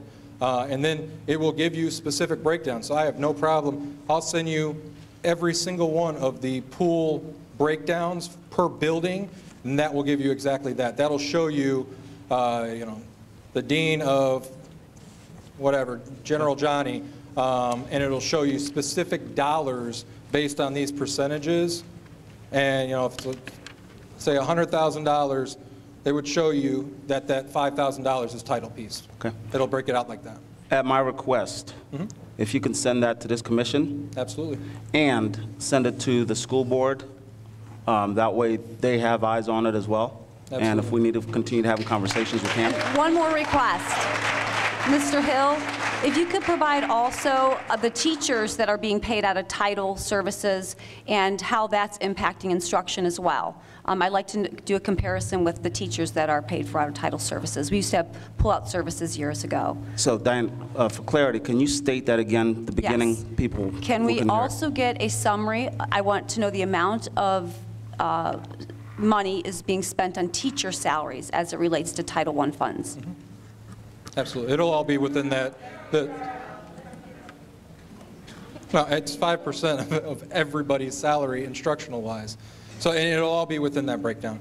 When I send you each of the building-specific ones, it'll show within there. Okay. Thank you. Thank you. The other piece, and just kind of give an update, state reimbursement for CEO's salary and benefits. I've been in contact for the last couple of weeks talking back and forth with Aaron Roush, who is the director for Office of Finance and Budget for the state. He reassured me this afternoon that full payment will be received by this Friday for the entire estimate for the entire year of 18-19 for salary, benefits, and any additional costs. That will be an estimate, but it'll still be, the true-up will happen at the end based on actual costs. So we'll look at, because I continue to send him quarterly true-ups, and so based on those quarterly true-ups, we'll look at what was advanced compared to actual costs and settle up at the end as well for any differentials. So Lorain will not be on the hook for a nickel? What was that? Lorain will not be on the hook for a nickel of the money. The state will reimburse everything? Correct. And I mean, we did get 100% covered last year, and actually carried over an additional amount of $10,000 based on their estimate for the final quarter was a little bit higher. So we did carry that amount over. We are getting the total amount less that $10,000, and then if there's an additional amount for, because they're looking at the overall. So they're looking at last year's total cost, this year's total cost, and how much we've been given. So nothing between years slips through or anything like that, and that they will make up the difference if there's a shortfall. If there is an overage that they might have advanced us too much, that will carry over into next year. Okay. And that's in the MOU, as part of the MOU, Memorandum That is directly of Understanding? referenced from the MOU. Okay. Any other questions? Any other questions? Okay. Thank you. Thank you. As we're transitioning, just as a quick reminder, to differentiate, just like we differentiate with our scholars and our students and our staff, we are going to put a link up on the projector.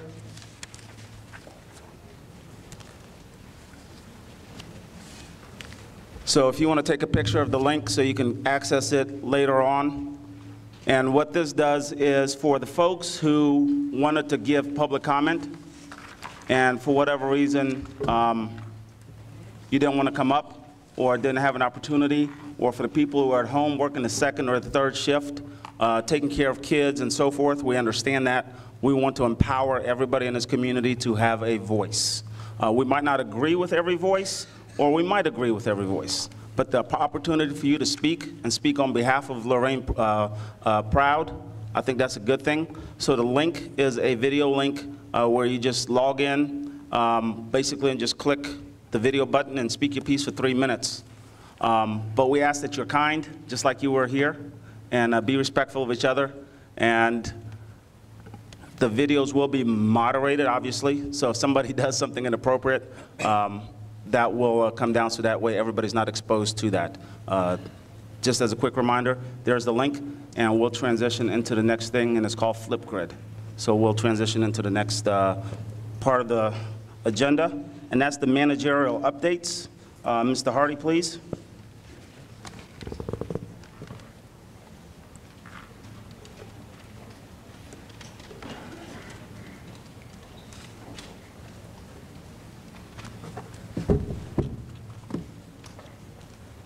Sorry, brief technical difficulties.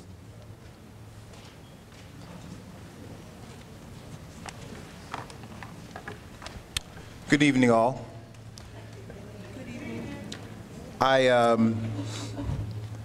have a presentation, obviously, I will share in great detail.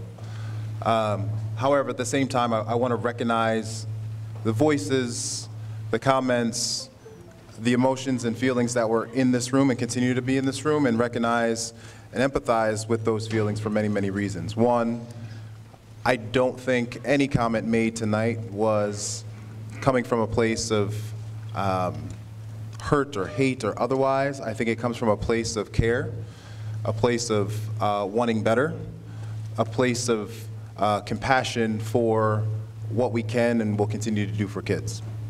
I also see this as an opportunity, as Ms. Johnson has spoken to, as for us to come together and think about a forward path that will allow us to accomplish our common goal, and that's educating our young people.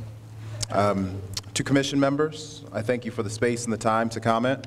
To our new commission members, Mrs. Zander and Dr. Sampson, I appreciate the time and the continued dialogue around what we need to do, and for that reason, I will spend some time recapping a little bit of where we've been, the challenge we have seen in the past, what we're currently seeing, and then therefore charting a path forward.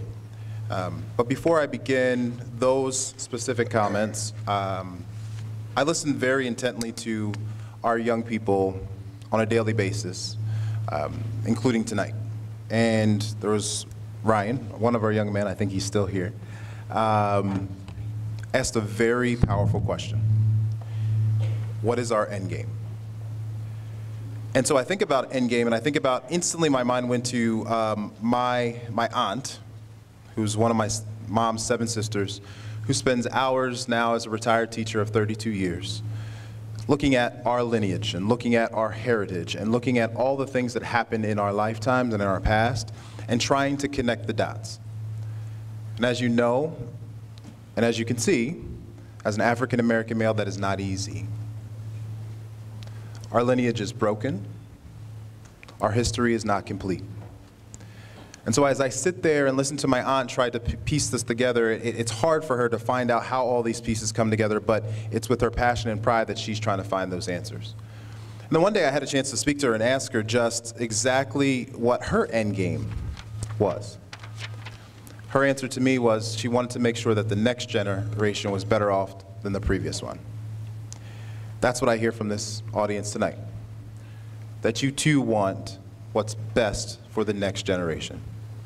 And so, Ryan, to answer your question, as I think about the unbelievable amount of love and care that I had being the oldest grandson, the first male grandchild in our family, and the opportunities my grandparents and family members provided for me to see the world, to experience some of the best education in this country, I am humbled to sit here in front of you to say that I have seen things that I ultimately really just want you to see too. I think there's a world out there that we all can benefit from. There's a world our kids can experience if we give them the chance to do so.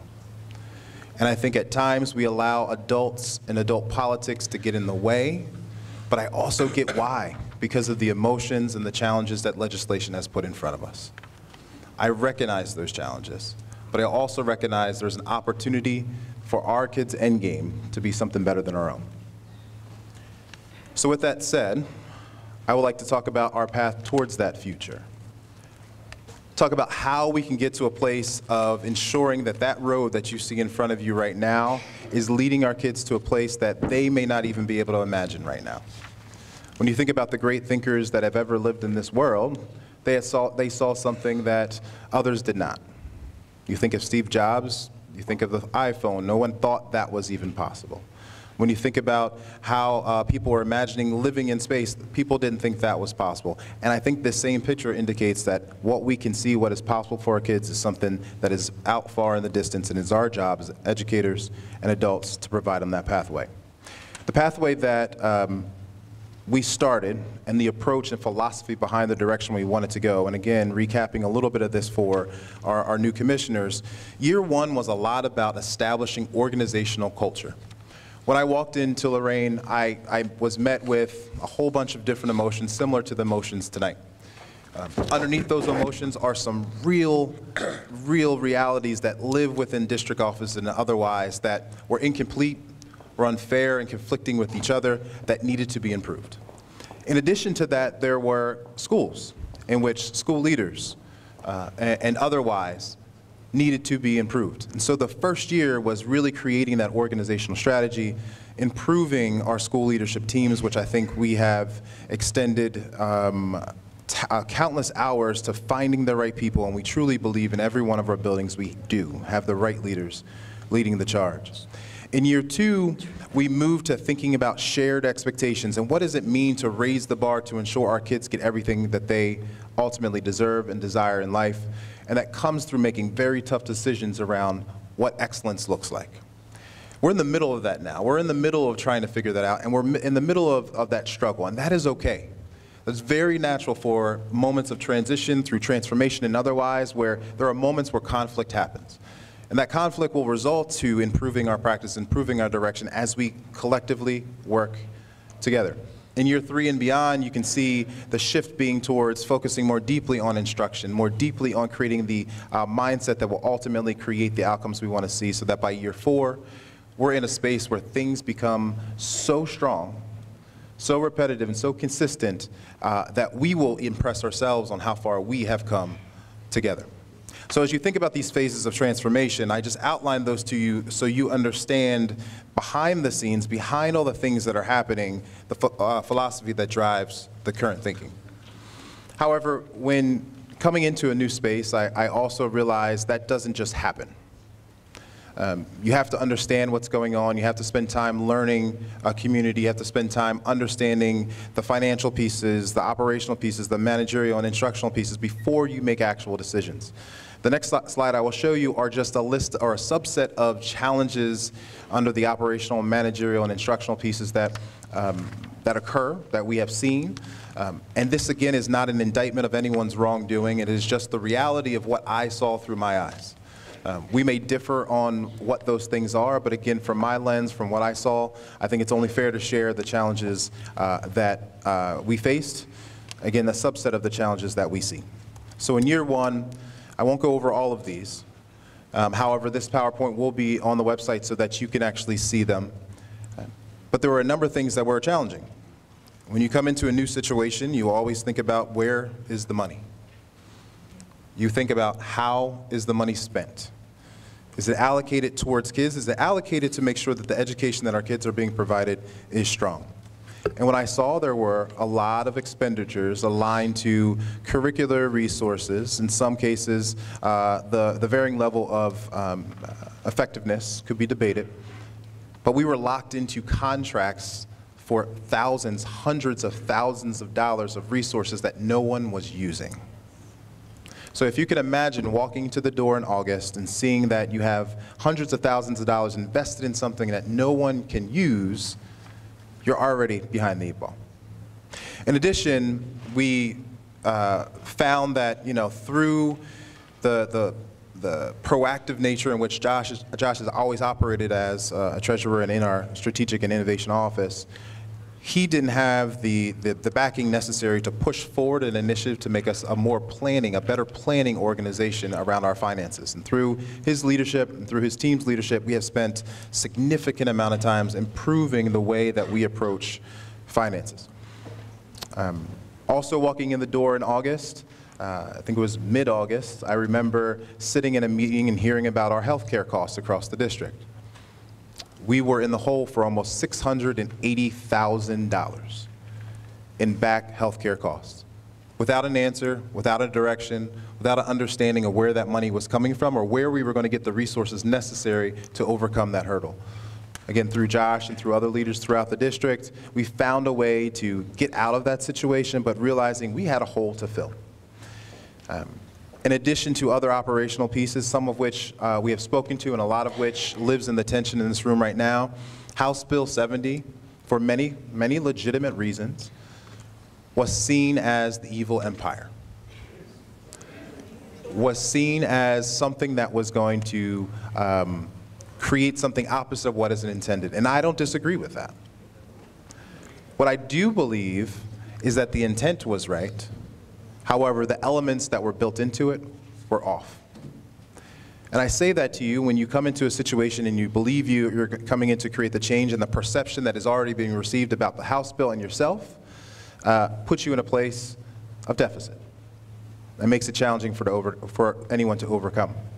On the managerial side, we saw that there were a few very clear things that were challenging. One, and again, I don't think there was any fault behind how we were staffing or how we were holding individuals accountable, but there just wasn't an accountability system put in place for district leaders. There wasn't accountability systems placed in high effect for our school leaders. And for that reason, we had to change that. We had to improve that. I also saw a large number of school leaders that were absent in year one. A lot of money was spent on substitute administrators. First time I had ever heard of that, actually, where there were substitutes for administrators who were out of a building. And for that reason, I said we have to also address that challenge as well. The last piece here, the last dollar sign on the managerial column, you'll see that in that first year, we paid over $641,000 in supplementals to our educators. Again, if you add this all up, this is well over $1.3 million spent on elements of educating our kids that was not directly impacting our kids to the level that it should have been. When we look at the instructional column and add up all the pieces and all the challenges we faced from the operational and managerial side, we had to figure out the real challenges of instructing our kids. 75% of our kids were reading below grade level. 99% of our kids, according to state standards, were not ready for college.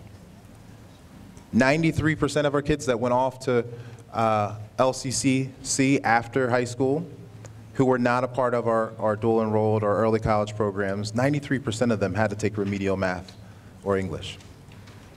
In addition to high suspension rates, in addition to low scholar attendance rates, and the list goes on and on for years. So after we think about all of these challenges, again, I tried to list some basic ones. Now, there are day-to-day challenges that come up every single day. There are conversations that I have with individuals who are working in our office, working in our school buildings tirelessly, and there are new challenges on a daily basis that are presented. I didn't want to put them here because I wanted to just provide a higher level look at the challenges year one that were faced. After year one, there were some high level accomplishments. You will see that through my conversation so far with you all, I have indicated a reduction in central office costs. We also spent significantly less on how we were funding certain initiatives that were ineffective. We also spent time to ensure that we closed an ineffective and underperforming school building in MBA and moving that to Success Academy, while also finding new ways to provide additional funding to our school through a $1 million matching grant through Breakthrough Results Funds, which provided new resources and more complete resources through a national organization that is helping to improve our instructional outcomes. The list can go on and on around the things that we have done to increase opportunities for not only savings, but opportunities to align our financial well-being to the things that matter the most, and that is to our teachers and to our kids. On a managerial side, we did move ineffective district and school leadership. We had to reorganize. We had to get better. It was very clear that there were some functions and other offices that just were not working for what we needed to do. We made the changes that were necessary. We moved forward to finding strong, nationally recognized district leaders that understand the landscape of education across the country. We also spent a significant amount of time finding school leaders who can and will lead us towards excellence and have done a tremendous job in their first year in their buildings in pushing the education for our kids forward. And we also spent a lot of time thinking about how do we continue to get better as adults, from the teacher's lens, from the district lens, and otherwise. On the instructional side, on the first year, we spent a lot of time in thinking about school leadership professional development, where our school leaders went through a number of professional learning opportunities through the summer in preparation for this year. We brought pre-K programs to all of our elementary school buildings across the district because we know the importance of starting young. And we spent time thinking about the shared expectations that we need for all of our teachers, scholars, leaders, and district administrators across the board. So year one, again, was about improving school and district leadership. Year two was about improving expectations for the quality of educational practice in all our buildings. And as we look at year three, it's about how do we improve all of our schools across the board with the correct supports. And I'll speak a little bit more about that later. Based on year two, we've started to see some of these accomplishments pay off. Again, finding continued ways to reduce our footprint from the central office standpoint of things, reducing costs where we can around supplements, as Josh has alluded to and spoken to, around the clean financial standing that we stand in right now because of the work of him and his team. We eliminated school leader substitute costs, and then on top of that found additional ways to continue growing the amount of resources that come into our district through additional grants that we have been provided throughout the year. From the managerial lens, there was a parent or two that referred to the start or the relaunch of our Parent Advisory Council, which I believe has been renamed to Family Action Network at this point, and we're looking to see that to continue to grow. I will be the first to say that we could have done a better job in year one or following through with a number of things year one, and I think through this reignited approach, in year two, I'm excited for what Family Action Network can do. We've also spent a considerable amount of time listening to community members, listening sessions with teachers. We had a number of chief chats that led a lot of those listening sessions with teachers at school sites throughout this year, while I also just recently started to re-engage more deeply with teachers through listening sessions over the past few weeks in response to a call for more interaction. On the instructional side, as you can see, year one versus year two, there have been additional improvements, things that are getting better, things that this community wants to see for our kids. It's unofficial at this point, and there's more data to come out around our state report card in a few months, but we're anticipating an increase in our 4-year graduation rate. We're also anticipating an increase in our 5-year graduation rate, and we'll be excited to share that information as we get closer to the release of that state report card, and we anticipate growth there. We also have seen, and it's been spoken to by a few individuals tonight, an increase in the number of standards-driven lessons. So for those in the audience, when we think about the performance of our kids, it's based on what the state puts in front of us and tells us is important. So whatever those standards are, we need to teach. And over the course of this year, we've seen an increase from 17% to 37% across our district. Today was also a very proud day for those in Lorain High, especially at Early College Academy. There was the signing day held today for our kids that are now receiving or will receive their associate's degree. And we've increased the number of scholars who will receive their associate's degree by 52%.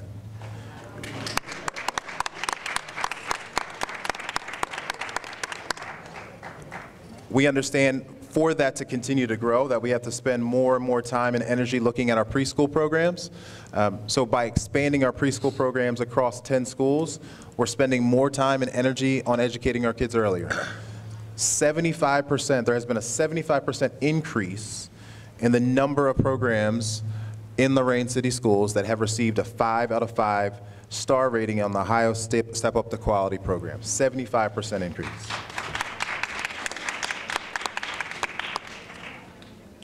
We also realize, though, and again, these are projected because there's still work to be done this year. It has been brought up many times, and I will speak to this more specifically when I speak to what has been coming out of our listening sessions. However, I want to note that it is our goal this year to improve the curricular resources for our teachers and their school teams in the 2019-2020 school year. We understand they're outdated. We understand they need to be improved, and that is a goal of ours. We also heard a lot about suspension and violent behaviors.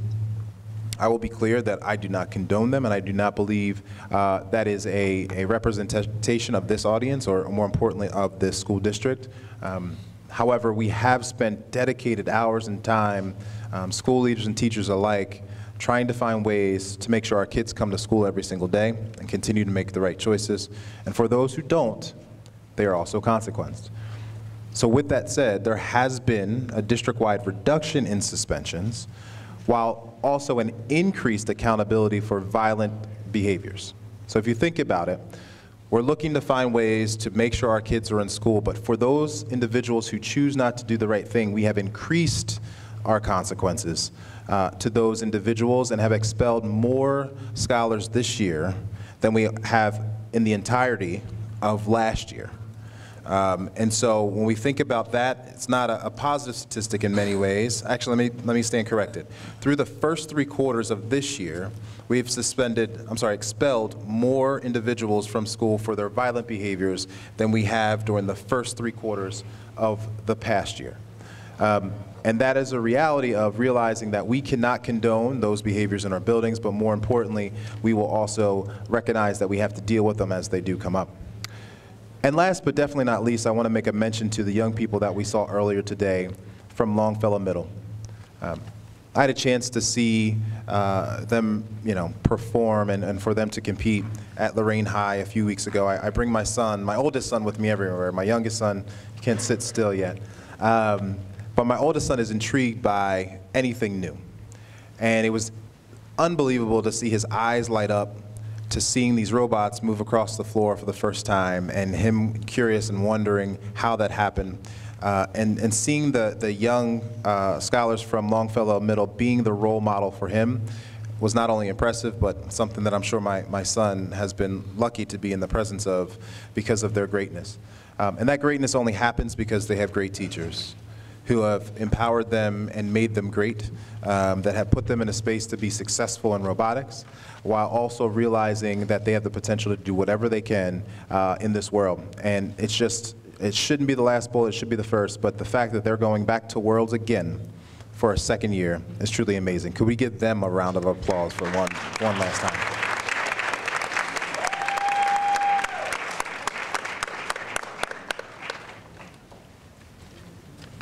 So as we think about all of those things, right? So all the challenges, all of the high-level accomplishments, there was still this moment in the middle of the year where there was a lot of concern from the community.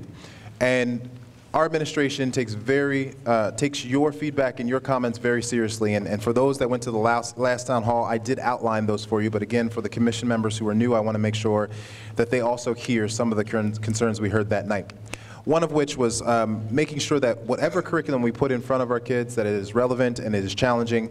And so to that point, we will make sure this upcoming year, we're starting with selecting new elementary ELA materials in the early grades, while also selecting new middle school math curriculum for the 2019-2020 school year. There have been task force teams that are already engaged deeply in this process and spending significant amount of time selecting the right materials, but I will refer to that a little bit more based on a listening session I had just yesterday. Get families involved and engaged was something that came out prominently. We are reinitiating the Parent Advisory Committee, again, Family Action Network as it has been renamed. But again, that is a priority. We heard you and we're doing something about it. Improve the morale of teachers. I cannot agree more. I think that is a huge priority for our administration, and trying to figure out how best to go about it is something we're focusing on. So thinking about how we celebrate our teachers and staff, we spent this year recognizing our teachers through recognition dinners, but we still need to do more. We need to figure out how to celebrate all the great things that happen every single day with our teachers and our leaders in our schools and classrooms. We relaunched our engagement survey so that we can get more targeted feedback. One of the pieces of feedback we received that it was too restrictive. When you first filled out that survey, it provided way too many questions that asked you who you were, what you're doing, so on and so forth. So we just sent it out as a link to all, so they had a chance to review the questions without the fear of retaliation or other things that may come into folks' minds as they think about it, and try to complete it. And for that reason, we've seen an uptick in those that have now completed the survey. We have now 259 individuals across the district that have completed the survey, which is about 29%. Last year, this time, only 16% of individuals completed the survey. So we appreciate the initial or the additional feedback that we have received, and again, things that we can act on. Travel to Cleveland was too far for folks, and for many concerns around transportation and otherwise, even though there was a scholar or two that has told me that they were excited about that opportunity. At the same time, I want to recognize and make sure that all family members can get to where they want to be to celebrate this special day with kids. So moving it to Lorain County to a larger space that's indoors so we do not have to worry about weather or otherwise will allow us all to experience something great with our kids. And the uncertainty of what is coming creates a challenge. And so I will speak to a little bit more of that right now. Over the next 2 years, the idea is to first support our high school more deeply, and I know Mr. Garvey and his leadership team, along with all of their wonderful teachers, have spent significant amount of time working in smaller groups, identifying their biggest challenges and their needs, and have spent, I believe it was last Tuesday, during the earlier dismissal day, really diving into the challenges and coming with solutions to improve the high school. As I mentioned earlier, improving English language arts and math curriculum is a priority. And over the next 12 months, just thinking more deeply with teachers on how we can continue to develop the autonomies necessary for schools to be successful, so that we ultimately have a school turnaround model that will show the state, despite the challenges that they have put in front of us, that we can and will rise. The next piece that was in the last slide at our last town hall was just listening to you.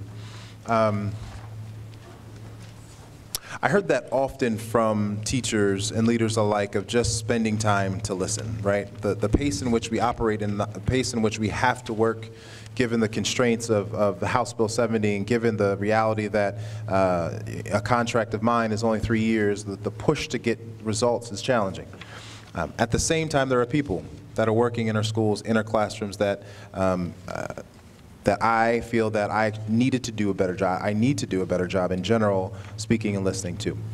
So over the last few weeks since that town hall, I spent time with teachers who were open to meeting with me after school, and some that were able to meet with me at lunch to talk a lot about the challenges they're also seeing. And so it's broken down into a 4-step process for me in thinking about how do we identify the problems and share those problems with teachers, speak with teachers to identify solutions, then ultimately get an opportunity to get some feedback from teachers before we implement. And over the past few weeks, we spent just time on the first 2 steps. And here's what's come out of those conversations to this point with teachers. We have to find a way to address attendance. Attendance is a big problem if we can't educate our kids if they don't come to school. We have to find a way to ensure that our kids come to school, they have the resources that they need to be successful, and that we operate with that sense of urgency, but it starts with first our kids coming to school. Second piece came up, it was around professional learning for teachers and leaders, and I think I heard from the Teachers Union president who spoke about the idea of professional collaboration days. The intent is still to be professional collaboration days. Did they fall short? Absolutely, and we will improve them. The intent for us going into the next year, when you look at the school calendar, is to ensure that there is more time dedicated for collaboration. One of the things that I heard from teachers in this listening tour is they don't necessarily need more professional learning, they just might need time with each other. So they can plan, so they can work vertically across grade levels, so they can work horizontally across grades, and spend more time thinking about how to make instruction in their school and their buildings across the district stronger for all. Another comment came up around special education and how we are working to improve that.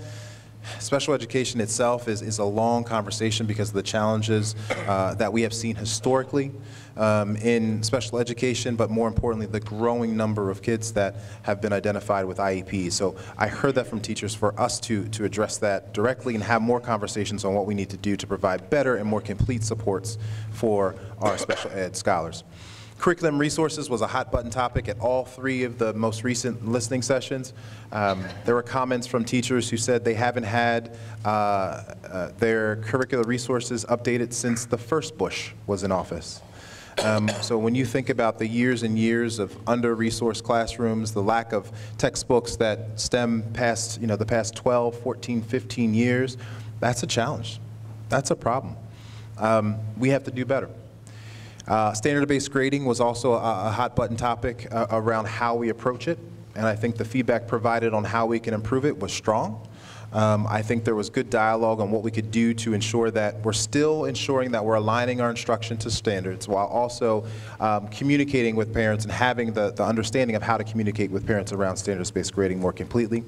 Wraparound services was also a topic that was brought up when we were talking about our young people who experience trauma and bring trauma to classrooms and recognize the impact that has on our young people as they come into school. And the last 3 spoke again to parent involvement, overall our scholar behavior in classrooms and how we support our kids more completely around their behavior choices, and ultimately make sure that they're successful in doing the right thing even when no one is watching. Lastly was technology. We rolled out an approach to get most of actually all of our middle and high school young people technology, laptops and otherwise, and that hasn't been successful in many classrooms in many schools. And what I've heard from teachers is that they would rather have carts in each of their rooms so that they can have access to computers every single day while keeping those computers in their classrooms every single day charged and ready to go. I tried to bucket these into 9, but again, there were a ton of very rich and important conversations that I appreciated, and thank all the teachers that came to many of the different conversations around this, but I feel these were the biggest and most prominent 9. But I don't want to shortchange, there were other conversations around things that we need to improve that we are not losing sight of, but more importantly, will be embedded in these conversations around these 9.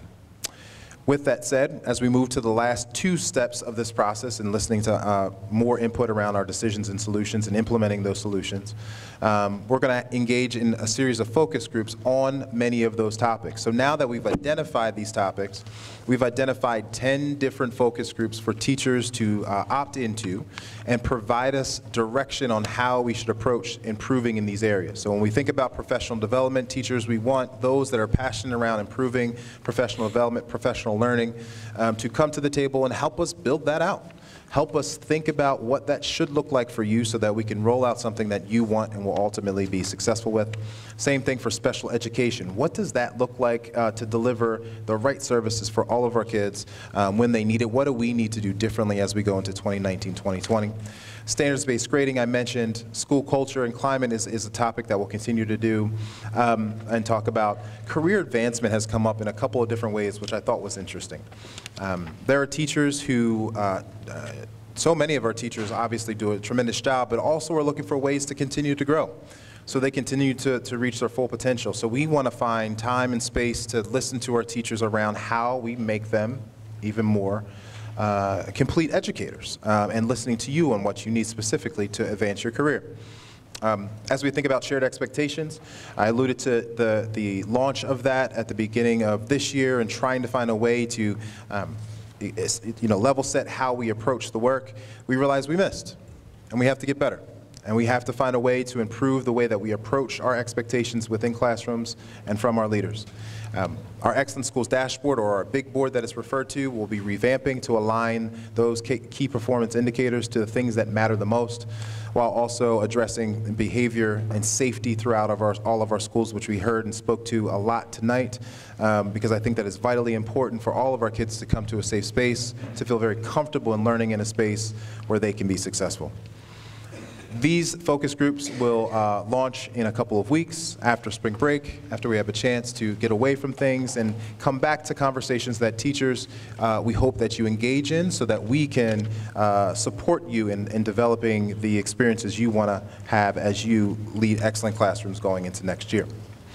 So, just to give you immediate next steps, focus groups will be held in April, and selected solutions will be announced at the April Town Hall. So again, your feedback will be important for us identifying those solutions and ensuring that we communicate outwardly to you around how we will approach this, so that we have the last 3 or 4 months to continue, the 3 or 4 weeks, to provide opportunities for teachers to hear and see what is being rolled out for the following year. I will always be open to and will continue to have conversations with teachers, staff, and school board members throughout the spring, so that we can continue to figure out that way to collaborate, way to come together and create everything that has been identified together. And then our district team, which again I cannot speak more highly of given the challenges we face collectively as a community. Collectively on a day-to-day basis, I commend them for all the work that they do in attempt to improve the outcomes for kids. And that's not only district leaders, that is school leaders, that is our teachers. We thank you for the work that you put in every single day. And as we work hard together, we will be prepared for the 2019-2020 school year. So that ultimately, this picture here,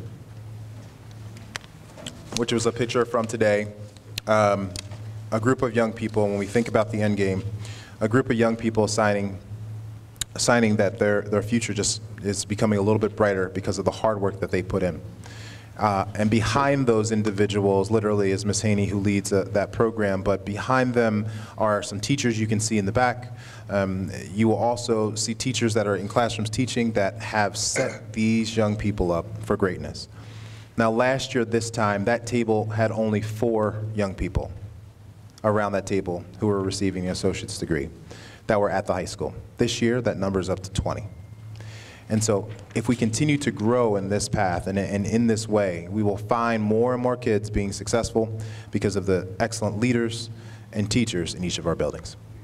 Dr. Sampson, that concludes my presentation. Thank you, Mr. Hardy.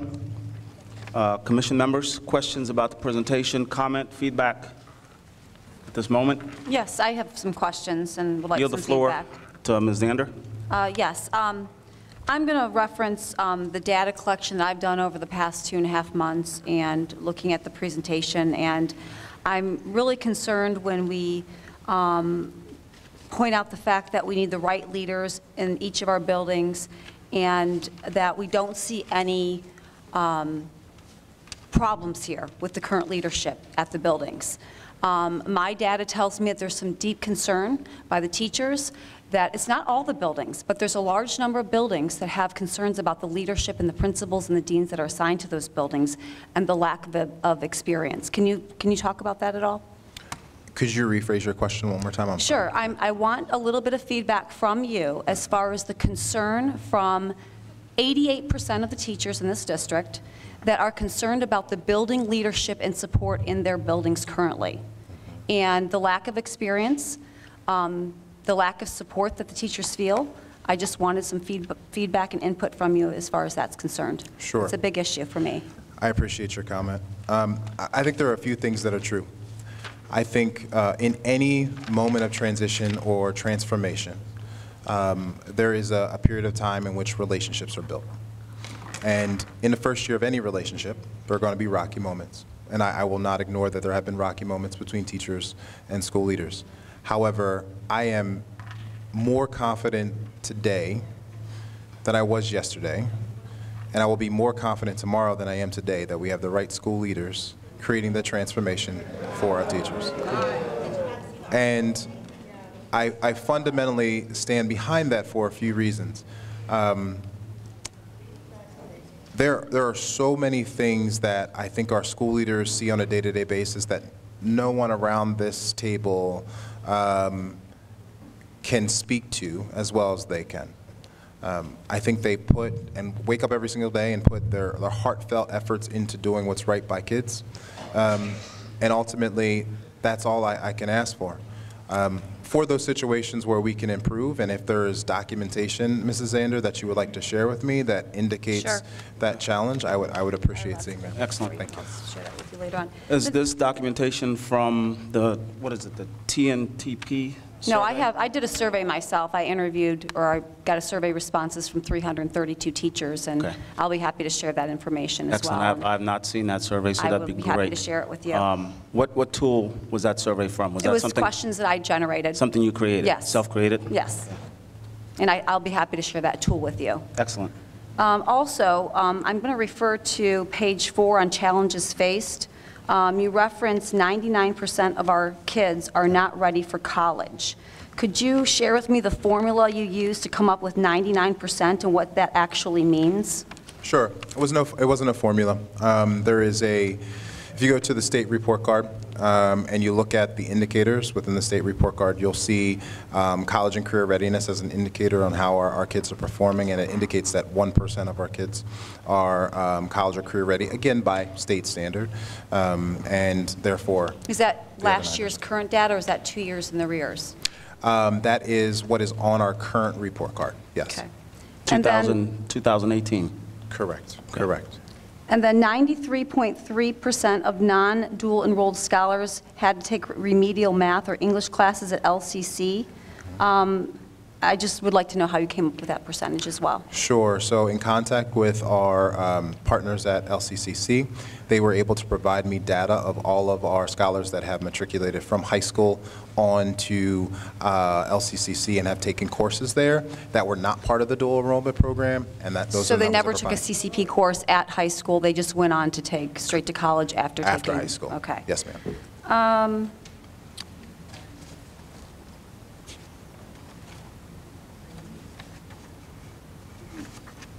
Getting back to, and this is just a comment. What page? I'm sorry. I'm at page 7, Okay. level 2. The increased parent participation relaunch, the Family Action Network, I still think that there's some serious work that needs to be done in this area. You know, I talk to parents continuously, and they're very concerned. We heard concerns tonight that we're not anywhere near where we should be as far as parent involvement is concerned. Completely agree. Increased accountability for violent behaviors and consistent and upheld consequences. I think that there has been a trend on uprise of violent behaviors in the building because the feedback that I've received is the students, some students feel like they can kind of overrun the buildings, that the teachers and the overall administration are not controlling things that are happening on a day-to-day basis.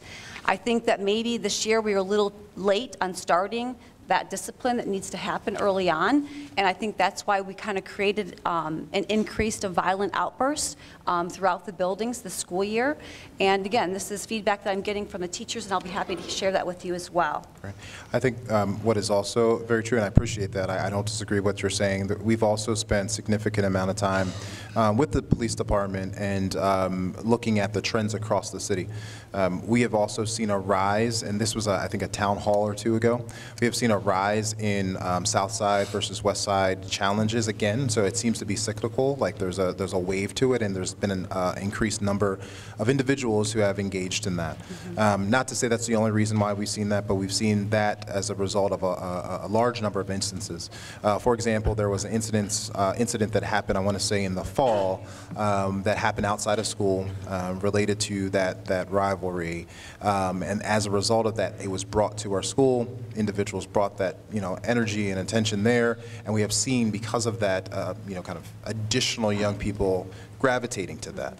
And I say that only to point out that it is something we additionally also are concerned about and have a very, very high level of concern, and we're looking for ways to reduce that, and over the past few months we have seen a reduction. Do we have currently an SRO assigned to the district?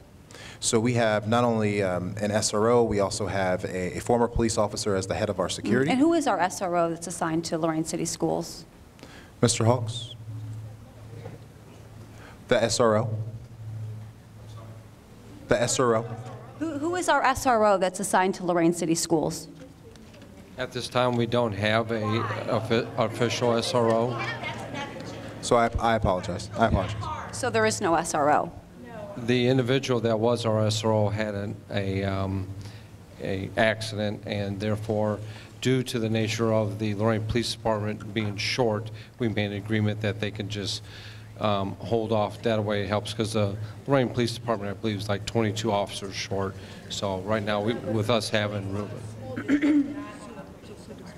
Okay, and then I just want to make a comment about robotics, because I love robotics and I love STEM education for children.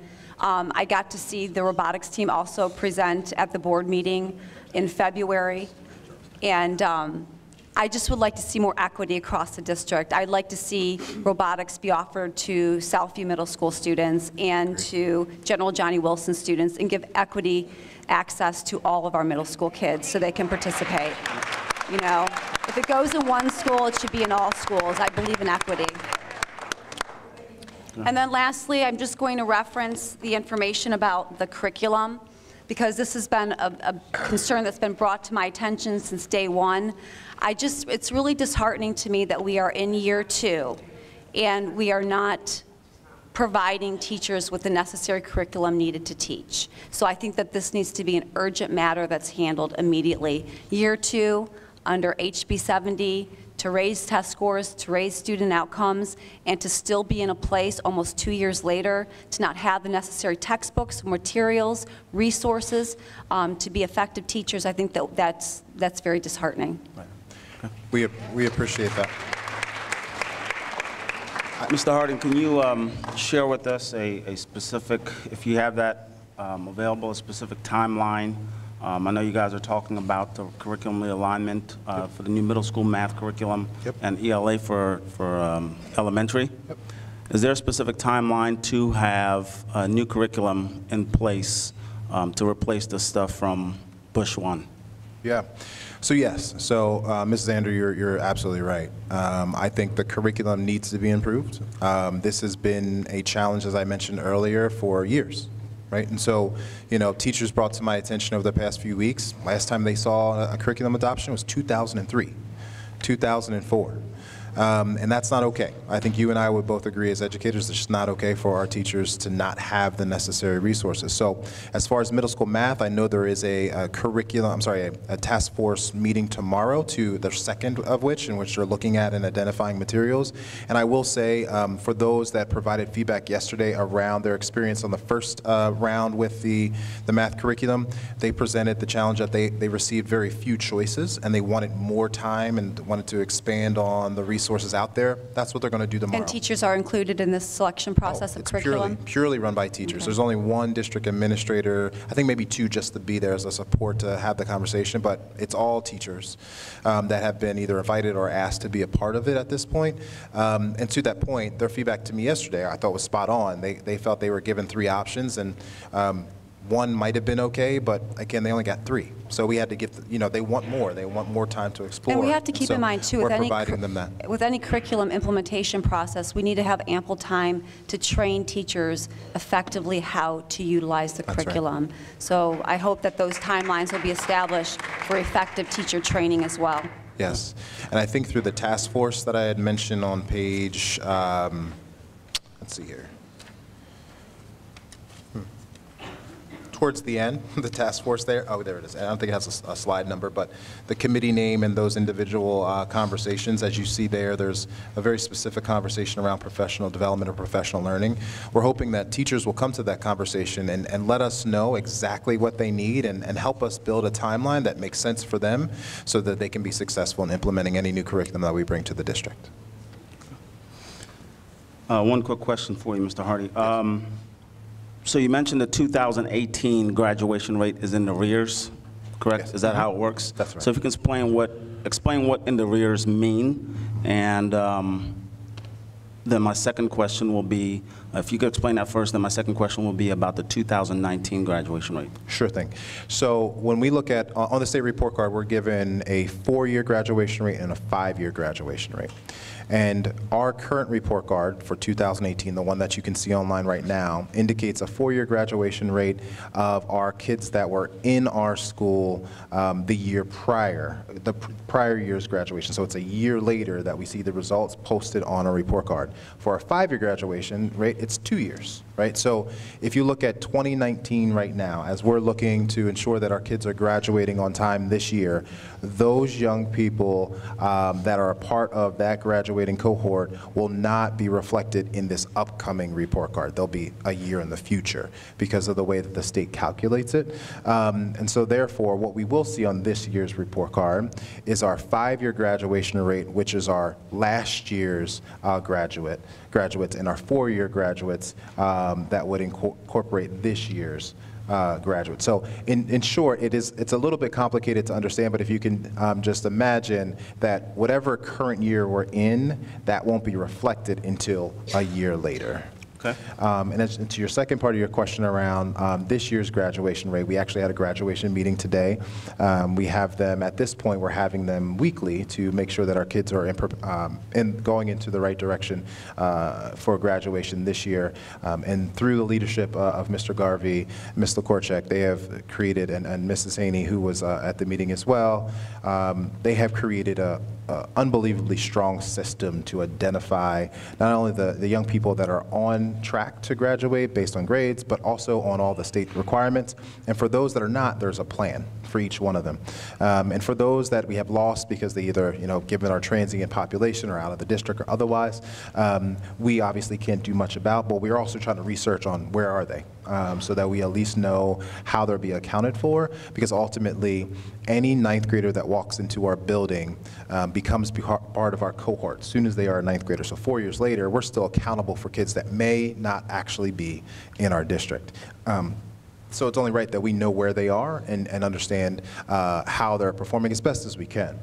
So long-winded way of saying there is a strong system put in place. There's weekly meetings to discuss current graduates and the challenges and shortcomings that we may have. And ultimately, we should see, again, additional increases in graduation over the next year. Okay. And I could not emphasize more on this Family Action Network that we need to have a strategic and purposeful and meaningful rollout. This has happened once where it's been botched, and I don't think we get another opportunity to engage our families and community again in a meaningful way. So I would really like to see what the strategy is going to be, who's going to do what, when, where, how. So it's very clear in how we're engaging the parents so that they can start driving some of this as well and own it, rather than administrators or folks in the district telling them, and actually being sincere about what it is that they want and implement some of that stuff. Indeed, we'll follow up with that strategic plan in more direction as we have pulled more information together. I think not only our Chief Family Officer, Ms. Prass has done a tremendous job with her team, Mr. Kruski and Mr. Nemeny leading the charge in many ways to ensure that this work is done right.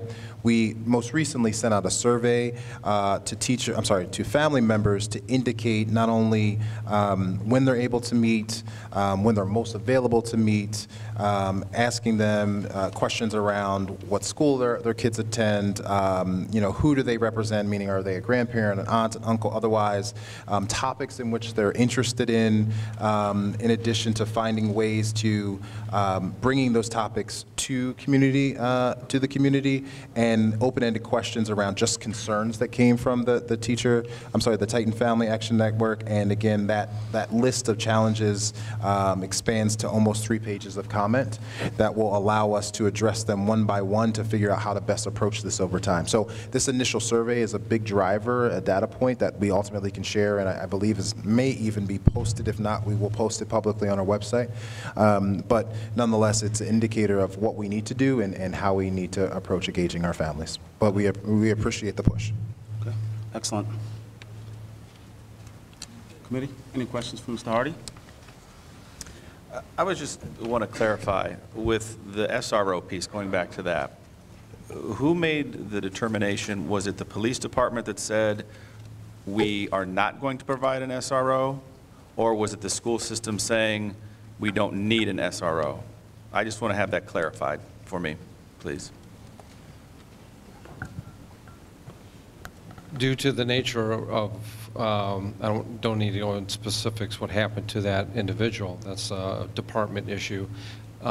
We work together continuously right now, along with, as everybody knows, Ruben, and we work very closely with the police department. They have responded by anything that we need them throughout the district. So as this time, we're working cooperatively because of the shortage that the city has along, with us. So we've asked the police department for an SRO, and they said we don't have enough manpower? No, we have not asked. We have a meeting, I believe, Friday with the chief. We have conversations going on. That's a decision that we would have to sit down with the chief and with Mr. Hardy and I. How long have we not had an SRO at Lorain High School? Just out of curiosity. I don't know the exact date that that individual had that accident. About a month, I would say. About a month, yeah. Okay, thank you. Well, will there be some follow-up on this for the commission about the situation? Because safety and security is paramount, especially at the high school level. Will there be some follow-up as to the progress on this? I know there's some sensitive information when it relates to the police force and some of the things that they do, so we don't want to infringe on that. But as it relates to the school system and the school district, can we have some follow-up information on that, please? At some time when available, not right now. Okay. Absolutely. Thank you. Thank you. Thank you, Jeff. Any additional comments? Okay. So I'm going to move the agenda on to my updates. And one of the key updates that I have to face head on is this update where we have to create a level of accountability. At this moment, there is unbridled power that comes from the HB 70 directly to the CEO. And we want to have local voice and choice. And I've said that many times, and I'll say it publicly again in case you didn't hear me in individual conversations. Our local school board needs to be involved in this as well. And so we'll have that conversation when we get to it. There's been lots of fences that needs to be mended, correct? And so we will do that in due time as long as I'm here. My goal is to make sure that we have a full functioning city. Brother against brother is not going to work. So we are going to work together, and I will do my best to work with this local school board and the associations and this commission and parents, as well as with folks at the state level, okay? Because our teachers are way too important with our students. So with that said, one of the components that I have to get done is this level of accountability and creating an evaluation system for the CEO. Upon my arrival 2 weeks ago, my question was, where's the evaluation of the CEO from his first 30 days? Non-existent. Where is the 60-day evaluation? Non-existent. 90 days, 180 days, and so forth. So you guys get the point. You guys live it. I was shocked to say the least, that system was not in place. Now, here's the challenge. If we hire a teacher and arbitrarily gave that teacher an up or down vote right now at the end of the school year, and that teacher has to go home and speak to their family about the situation, that would be egregious. There is no way possible we can evaluate a teacher without a criteria and just come in on a whim and create an evaluation system. So my challenge is this.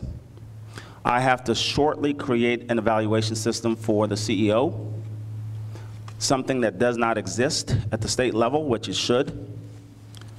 So we are going to, I have to go all the way back to 2017 and 18 and re-examine all of the processes and have a tool that will match that up. Here's the unfair part. For whatever reason, somebody decided that this needs to be a quarterly meeting. This community cannot wait until next fall at some point in time. Thank you.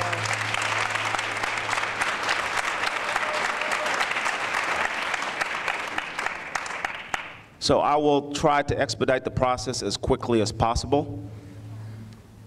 And I don't know if it's up there or not. We'll get it up there here in a second. I cannot have a tool that is created in the dark. Sound familiar? Created in the dark that judges another person or puts another person's job on the line without having it as a public tool. So my purpose for today is just to show the tool, and within the next couple of weeks, I'm going to work diligently with the CEO and the staff and the community to figure out exactly, and I've already had individual conversations, to figure out exactly where we are and how we ranked from 2017 until 2018. And with that said, from 2017-18, when the CEO first arrived, it's all about policy, correct? It's all about implementing things. There's no way possible you can take an entire district and turn it around and upside down or whatever the case is and change the trajectory in 1 year. It's too much strain on individual teachers, administrators, parents, and community. That's way too much strain. So we have to be sensible. So my goal is to be as sensible as possible, create an evaluation tool that speaks to the systemic implementation of processes and policy the first year. However it falls, it falls. The second year, we will talk about the implementation and results, especially when we talk about graduation rates and arrears and stuff like that. So we have to take that into account, and I will repeat this to anybody who will listen. The state report card is one indicator of a district's success. It's not the beginning end of your tenure or your representation of your district. So we have to find other indicators that really speaks to your district and the hard work that folks are doing. So with this said, I'm going to take your strategic plan that you created. I was not involved with that. I just happened to see it, which is part of the Lorain Promise.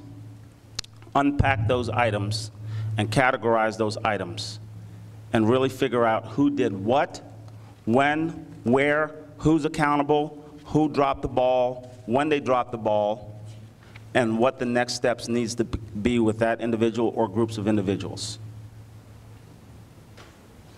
The same due process that you would expect as a tenured teacher, as a person working at your job, as a person in your household. I will grant that same here as well. And with that said, it's not going to be easy. It's going to be hard decisions that need to be made. And my final report will obviously be public, and I also have to have conversations with the folks at the Ohio Department of Education. This is not a unilateral decision. I am not the kingmaker.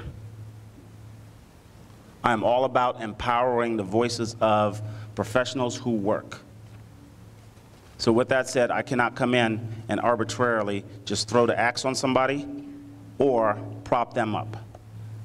There has to be a process that's fair for everybody involved. So with that said, okay, it's the email that I sent you. No, it's an attached document. Okay? Oh, it didn't go through. Okay. I'll put it up later.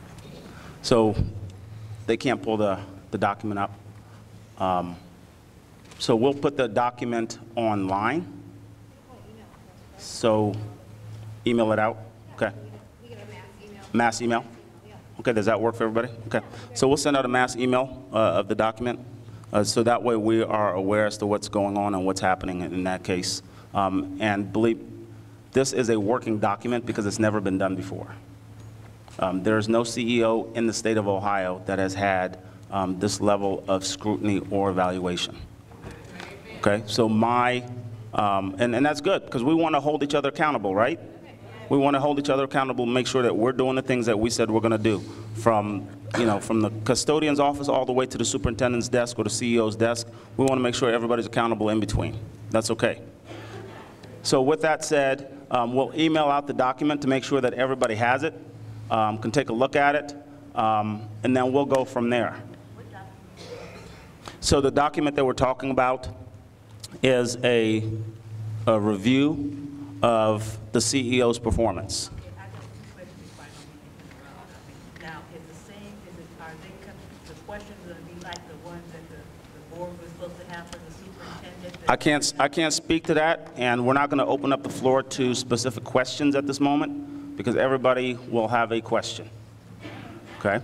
Yeah, everybody will have a question, but as you guys know, I'm always available and we will make time. So with that said, we will probably in the near future, schedule another meeting until we get this thing right. This is too important to have to go into next fall fumbling and bumbling through things and the motion still being raw. Okay? All right, with that said, we will move on in our agenda.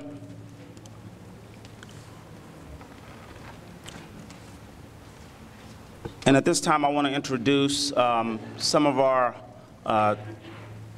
very hardworking principals who took time to stick around and talk about some of the great things that they're doing in their buildings as well.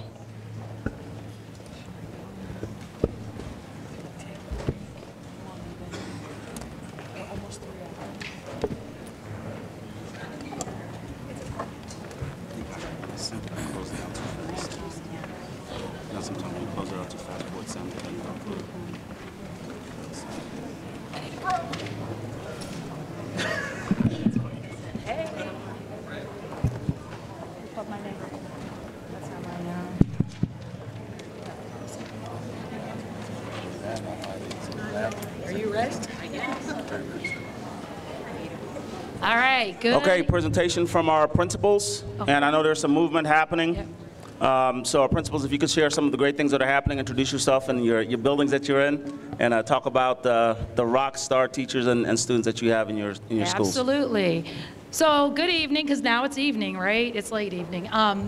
We are so happy to be here. We were asked by Dr. Sampson to come and kind of share some good things that are happening in our buildings. So that's why we are here. My name is Ray Bastock. I've been here forever. We won't even go into that. But we are, who's clicking the button? Are you clicking the button? Good. We are here to talk about what is going right in our schools. And that's right. We're here. This is the best part, curriculum and instruction and what is going right in our schools, right here. So we're here to talk about, I'm too short, Mr. Ray. We're here to talk about how we are in the process of creating excellent schools. Oh, cool. Creating a system of excellent schools. So we're going to start with talking about Admiral King Elementary, and Lori Witt's going to talk about what she's doing as far as the ELA shifts. Then we're going to go to Megan Young, and she's going to talk about her school, Garfield Elementary, and the writing focus she put into place to help her scholars and her teachers. Then we're going to move to Helen Steiner Rice Elementary with Brandon Easton, and he's going to talk about how important instructional rounds and feedback has been in his building. And then I will finish it up at Longfellow Middle with how we have incorporated weekly data meetings for our teachers and our scholar success. So here we go, Lori. Well, good evening, everybody, and thank you for sticking around. I am Lori Witt. I am the proud principal of Admiral King Elementary, where I boast that we have some of the best teachers. Whee! Yes, they're all here. So at Admiral King Elementary, our motto is we do whatever it takes, and we do that on a daily basis. I don't know who's clicking. So at the beginning of the school year, we took a look at our OST results from last year to kind of determine where our bright spots were, as well as where our areas of urgency are. At just a very cursory glance, you can kind of see that our scholars had not met any of the indicators on last year's report card. So we wanted to really focus on who were the scholars in our building and what were their needs. And so we recognized that last year's third graders, which are this year's fourth graders, 77.1% of them were below proficient when it comes to ELA. And then, I don't know who's making we saw that same trend for our current fifth graders. Looking at their results, that we had 41.7% of our scholars that did not meet proficient standards. So obviously that created a sense of urgency within our fabulous teachers and staff. So we got together and we understood that we needed to narrow our focus this year on ELA, in particular paying attention to the 3 shifts in the standards, as well as how that would impact our focus in what we would be doing within our classroom. So our teachers really stepped up to the plate and really honed in on ELA for this year. So the first part of the year, we took a really intense look at that first shift, ensuring that our scholars are practicing regularly with complex text and with using academic language.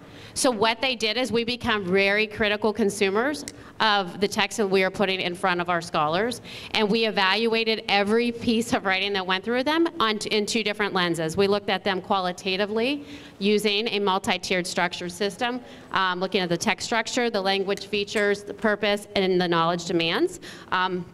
I have brought with me, if anybody would like to look afterwards, I do have the publication from ODE that talks about text complexity, as well as the model that is used to be able to evaluate text and should it be in front of our scholars or not. So as we started making sure that what was in front of our scholars every day was complex and worthy of being there, we started to focus on that second shift of ELA, which is ensuring that our scholars are reading, writing, and speaking in regards to text.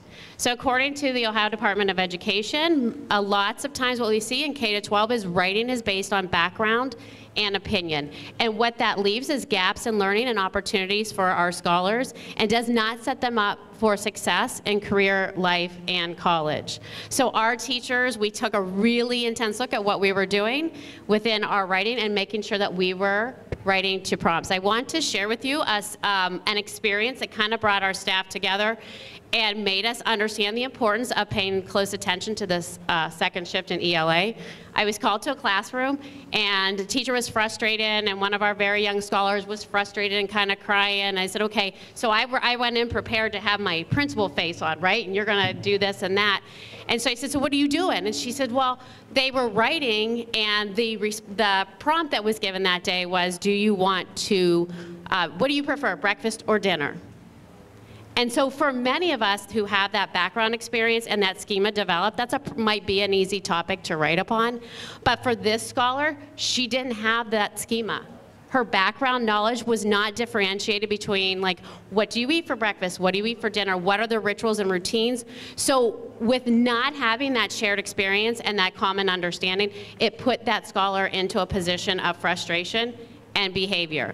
And I gotta give a huge shout out to the teacher in that classroom, and so we talked about this and where that came from, and made some curriculum shifts, and ensured that what we were doing went on to like Goldilocks and the Three Bears, and something that we could provide that shared experience, and then that scholar was then successful in her next writing opinion piece. So that was part of the journey into the second shift. So as we were able to understand that text complexity and then writing and speaking to text was important, we started to then turn our attention to the third shift in ELA, which is building background knowledge through content-rich nonfiction. So as we look at the background experiences of our scholars, and we realize that it is important that we immerse them into great experiences, that they are building a general knowledge of what is happening not only here locally, but around the world, and giving that through text. Text is a way that we can level the playing field for all of our scholars by providing that shared experience and giving that same background. So no matter where you live, no matter what your experiences are in life, you can still engage in that writing process and have that same shared experience. So what you see up there are some of the texts that our scholars have engaged in this year. Very high quality. They were purchased with our building level instructional funds because it's something that we believed in. For our scholars to make sure that they were engaging in high quality text. So we are continuing to move forward with our focus on ELA and studying those shifts and continuing to move our scholars forward. And I'm just really excited to continue this move forward with our amazing teachers and staff. So I thank you very much for allowing me to share about Admiral King. And at this time, Megan Young from Garfield is going to share with you their journey through the writing process. Okay, so Garfield Elementary has had a huge focus this year on writing, and writing again in response to text. Lori talked about that a little bit also. But with college and career readiness, there are two anchor standards. So the first one is basically all wrapped around writing opinion pieces, and then the second one is writing about informative and explanatory texts. So from pre-K all the way up through 5th grade, we've had a very strong focus in mainly opinion writing, and then for grade 3, a heavy focus on informative and explanatory writing based off of text. So from the beginning of the year, we have put the Ohio State rubrics for grades 3, 4, and 5 in front of our scholars so that it's very clear as to what the expectations are to receive a 10-point answer on the OST. And on the right there, you see a opinion writing rubric for grades K, 1, and 2, which models directly after the OST. These are very important rubrics because we use those cross-curriculum. So our social studies, when we're teaching in social studies, we'll use those also when we're doing writing with our students in the classroom. So why a writing focus? It's amazing to see the growth from when we began this journey in September. Some of our kindergarten students all the way up through 5th grade were writing like 1, 2 sentences with very, very little depth to any of the content that they were putting in their writing. But as you can see here, from every classroom that we go into, there's a huge writing focus that's connected to the rubrics. We have students on Google Classroom practicing daily, typing their responses because that's what they're going to be expected to do in a couple weeks on the OST. Hold up. Go back, sorry. And then you can just see also just throughout our entire building, showcases, bulletin boards, we're always highlighting the exemplar work that our kids are doing. So lots of credit goes to our teachers for just putting a huge focus around writing in the classrooms. This, I think, is a great example to show you because that is 2 different examples of kindergarten writing. Our teachers, again, I mean, the amount of focus that they put with, these are 5-year-old children writing like 2-page responses to text. One of them is around their favorite habitat, and the other one they read a story about my best pet, and then they had to write an opinion piece about what their favorite pet was. And on this page a little higher up, our 2nd graders read a story just last week on pufferfish. And Miss McDaniel, who is our Dean of Academics, was in the 2nd grade classroom with Miss Schuneman, and they dug really, really deep into this story, pulled a lot of vocabulary and built some background knowledge. And students performed and did a really awesome job writing a piece, explanatory text about the story that they read there. And the other side on the left side is just an example of some of our 5th grade writing. So again, we're just very, very proud of the effort that our teachers have put in place. Our scholars are very, very proud of their work, and we're just excited to see how this shows up on our OST when our 3rd, 4th, and 5th graders go ahead and tackle that in the next couple weeks to come. So next we have Brandon Easton, rapper Brandon Easton. He is going to come up and speak on instructional rounds. Yeah, I already heckled half the teachers from my school who left early. So like I said, my name is Brandon Easton. Well, I didn't say that, but Miss Young did. So first and foremost, I'm the one up here presenting for Helen Steiner Rice, but I feel like a lot of the work and the stuff that I'm going to be showing and sharing really is a shout out for the teachers and everything that they do every single day at Helen Steiner Rice. So the thing that I'm going to specifically speak on is instructional rounds and feedback, and as it pertains to Helen Steiner Rice. One thing to keep in mind, instructional rounds are happening throughout the entire district. So like I said, I'm just speaking specifically for Helen Steiner Rice. So way back in the beginning of the year, like when we were introducing those instructional rounds, those whetstones, getting in the classroom, we were all about compliance. We were all about getting in the classroom, our leaders getting in the classroom, giving the teachers feedback, and finalizing it. And then so it really wasn't until the three of us came together and we really started asking ourselves, what is the purpose of the instructional rounds? And it was there where we started realizing it's really for that feedback purpose. It's really to grow our teachers and to help support our teachers.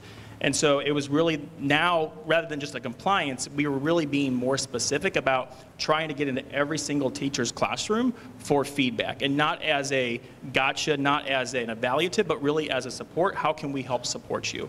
And then so you can see, like on the bottom, they referenced the big board earlier. So this is a big board just of Helen Steiner Rice, and really just looking at the top line, which is the instructional round feedback. And then so just looking at the progression and just the amount of feedback that we're getting in the classrooms with the feedback. So you can go to the next slide. And then so kind of just talking back, so like the instructional rounds was great. So we were doing the instructional rounds, we were finalizing, everything was good. But then comes the feedback piece. So we're like, well, are we sure the teachers are actually reading the feedback? And then so now we were trying to be more purposeful with that feedback. So coming back to making sure that we're supporting our teachers and we're coaching them as much as possible. Nope. You're going ahead of me, it's okay. So what we started doing is actually, before we left the classroom, printing that feedback off for them, putting it in their box, and then scheduling a one-on-one debrief with them. Once again, just a time to debrief with the teacher, talk about something that we saw specifically, and then also a chance for them to ask questions, but then also a chance to provide support and that coaching as well. And then you can go on. And then so with that, we started creating what was called TOOTS. And TOOTS was created last year. And so it's teachers observing other teachers. And the idea behind this is we have phenomenal teachers in our classroom. We don't need to necessarily leave the school. We can showcase what we have. And so typically a lot of times how it works, like even during a debrief, a teacher will ask, hey, can I go and see such and such teacher who's doing something maybe in their classroom? Or maybe I want to see how does differentiation work. And so a lot of times, now what we will do is that teacher will have a chance to go with a particular administrator into another teacher's classroom to observe. And then while that's taking place, another administrator will basically cover that teacher's classroom. So it's not during their planning, but it's something that we offer for the teachers. Oh, wait, no. Oh, I'm about ready to do a plug, so just hang on. But with this, the biggest thing with this, we don't want teachers to replicate what they see. We want them to reflect. So when you go in and you're seeing another teacher, it's really that reflection piece. So really there's a time afterwards to talk with the teacher who is observing, the teacher who is being observed, and then the administrator as well. Okay, now you can go on. And then I'll do a little plug. So if anyone, there was much larger, so I was expecting my YouTube numbers to jump up. I only have 24 subscribers. Oh, you can't hear me? Bring the mic over. Oh, your sound doesn't work? Well, we don't have to play it, because what I was going to do after the meeting, make sure you log on YouTube, click Brandon Easton, make sure you click the right Brandon Easton. There is 2 of them out there. The other one has a lot more subscribers. There's a lot of people here, though. There's a lot. So if you get bored, so basically what this is, the deans and I created a video. Wait, hang on. So the deans and I created a video. So we did this actually maybe a month or 2 ago, and really just sums up everything I talked about. Probably does a better job than what I just said, though. Now this is a story all about how my whetstone got turned upside down. I'd like to take a minute, just sit right there, and I'll tell you how the team engaged in a thing called whetstone. This is not my computer. Sorry, this is not my computer. You want to have them check it out later? What's that?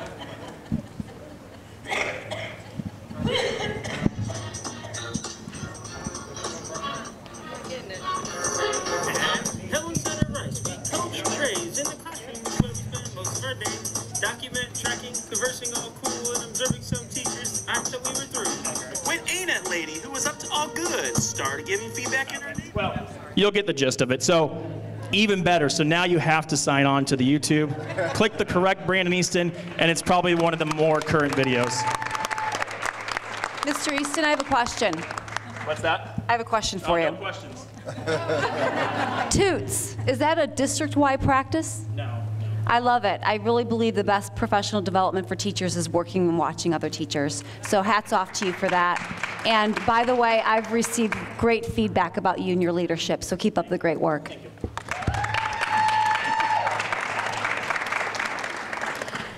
So I am Ray Bassick. I'm from Longfellow Middle, and I'm kind of glad his video didn't work because I didn't know how I was going to like come up after that because I don't have that ability at all. But at Longfellow Middle, one of the points of pride for us is the weekly data meetings that we've been having. And for those of us who have been here a long time, they take the place of the good old TBTs that the Ohio Improvement Process made us do for a long time. But we really took this to heart, and I have to give all shout out to my dean, Andrew Hoffman, because he runs them, and he is awesome, and he has made our building very focused on instruction. So we are talking about weekly data meetings, and in those weekly data meetings, we talk about complex text, we talk about standards focus, we talk about the aspects of rigor in math. We go to backwards designs to look at assessments with the standard first, and then figure out how we're going to get those kids from that standard to that assessment. We talk about scaffolding instruction, about rigor and engagement in classrooms. We talk about emphasis on student work, driving instructional decision-making in our weekly data meetings, but this is probably the most important one for me. Providing targeted feedback to our scholars through development of leveled assessments to transition to standards-based grading. That is so important because when you hear our scholars talk at Longfellow, you will hear them say, I'm at a mastery of a 3. I know I can get a 4. Or man, I'm at a 2, and I know at that 2 means I'm really at the basic level or limited level, and I got to move up. So that is so important for our scholars. Sarah? Woo-hoo. So when we have these weekly data meetings, we focus on standards and backwards designs. We talk about what our scholars need to know and be able to do. What does that standard say to us? Then we talk about what's that previous standard below it, because if we have gaps, we need to address that to get our kids to where they need to be. We also talk about math. We talk about conceptual, procedure, and application. Those are the rigor pieces in math, because a lot of times, especially like if you're like me and you're not a math person and it goes over your head, we're very stuck on the procedural part, but math is so much more. And we need to give our scholars that ability to think conceptually in math. And then we ask how we're determining mastery. So this is another point of pride that I have to say the teachers at Longfellow, they are amazing. I was so shocked that this happened so quickly. We talked about creating assessments that determine mastery. So when our teachers are looking at the standard and they're looking at backwards design and they're looking at what kids have to know and be able to do, they're creating assessments that determine where those students are. Are they at a mastery level? Are they advanced? Are they below? Where do I need to go? It's amazing what the teachers have done with this, and the scholars know where they are, and isn't that the most important piece? That the kids know where they are. Next steps, then we talk about planning for engagement and rigor. So we get the standard, we talk about what they know, we have to know, what they have to be able to do, we talk about where they need to end up at that assessment and what we need to see from them, but then we talk about what's the meat. How do we deliver that lesson? So those are the things we talk about at weekly data meetings: scaffolding, instruction, not text. We have got to stop lowering text for our kids. They can do it. We just have to teach them how. If we don't expose them to grade level text, we are doing them a disservice. And we need to start focusing on that. We talk about do nows, instructional routines that focus on addressing previous learned content. And then we talk about the tasks that they're doing. What are they doing? And I'm talking engagement. I'm not talking about walking in a classroom and seeing a student just do a worksheet. I'm talking about, are they talking about the content? Are they talking where they are in that content? What are they doing? Are they truly engaged in their learning? And then we talk about exit tickets, which is so key. When that scholar walks out of that classroom, how do I know as a teacher they got what I taught that day? If I'm not assessing that when they walk in, then I'm not doing them justice either. So we really talk about that. So before I go, because Allison is not getting out of this, Allison Warfield, she is one of my rock star teachers. I'm going to have her just give a little bit of a testament about how the weekly data meetings have helped her and what they talk about in those meetings. Thanks, Ray. So I have been fighting a cold and flu and all that other good stuff that goes around schools for like a week now. So pardon my voice if you can't hear me. But one of the things that we did at one of our weekly data meetings last couple weeks is we took an assessment that our English department gave our students on writing argumentative response, very similar to the OST. And we came together as an English department and we shared what our scholars had done. And then we went through the rubric that the state provides, and we graded them like the state does. And we were able to see some trends. I know for my students, we saw a trend that they were not sticking to the side that they picked. They were kind of going back and forth. They were looking more at it like a pro and con rather than stating their claim and keeping to the claim.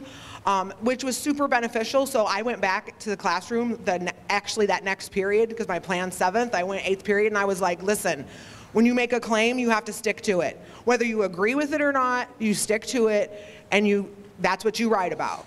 And so I used it to guide my instruction immediately. So it's super beneficial, and Ray's not kidding. Andy, our Dean of Academics, is super awesome. Like, he keeps everything together for us academically, so.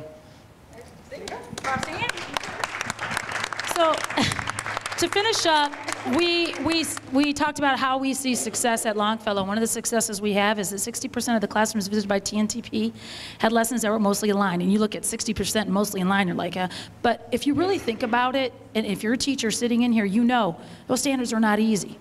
And to hit those are not easy, it takes work. So when you hear that standards aren't aligned, or lessons aren't aligned to standards, it's hard. It's a hard thing to do, it's hard work. So we were excited for 60%. That means our teachers are growing in their profession. And that's why we titled this, Perfecting Our Craft, because that's what we're doing. So we were very excited to see that. And the last slide up there, we gave 2 surveys to Longfellow staff. One survey was on kind of like where we're going for next year, and one survey was asking the question, what academic successes have you seen? So the comments in the blue are the ones that we asked, what successes have you seen? And if you read those, they're very powerful. And I love the last one, academics have become more rigorous and student-based. That made me so excited to see that. And then on the other side, we asked, we gave to our staff, we said, here's what we're doing next year, what do you think? And the squares are like, what squared with you? Like, what resonated with you? What do you, what is going on that, like, in your heart that you know that you've been doing? And that was exciting too. If you see, do now, exit tickets, but that third bullet, I have seen a clearer picture of what scholars know and understand and can articulate through do nows and exit tickets. That is powerful. It's powerful for kids, and it's powerful for teachers. The hearts, I was excited because it was, what do you feel now? And we had so many confident, bring on next year. I'm understanding standards-based grading because those leveled assessments help them do that. So I was really excited to see that we are very confident in coming up to next year. So as I end, as again, I've been here for a long time. I've taught with a lot of you out there and that were sitting out there. I have been a principal for some of you and a boss, and there are really, really great teachers. With that being said, I know we talk about resources and textbooks, but none of that can replace the person in the classroom. And I get nervous when I hear so much emphasis on text because that's not you. You are the difference maker in the classroom. And many of you, most of you that I encounter every day and have worked with are some of the greatest people and teachers I've seen. But go home and reflect, because if somebody next to you isn't doing that, you need to be honest with them, because it only helps you and our scholars. So that's what I ask. After all of this meeting, after all the hoopla, after everything we talked about, just go and reflect. Are you doing, and is everyone that you encounter and everyone you're teaching with doing what's best for kids every day? Everything that all of us talked about is what's best for kids, whether it's Mr. Hardy sitting here or somebody else. That's what's important.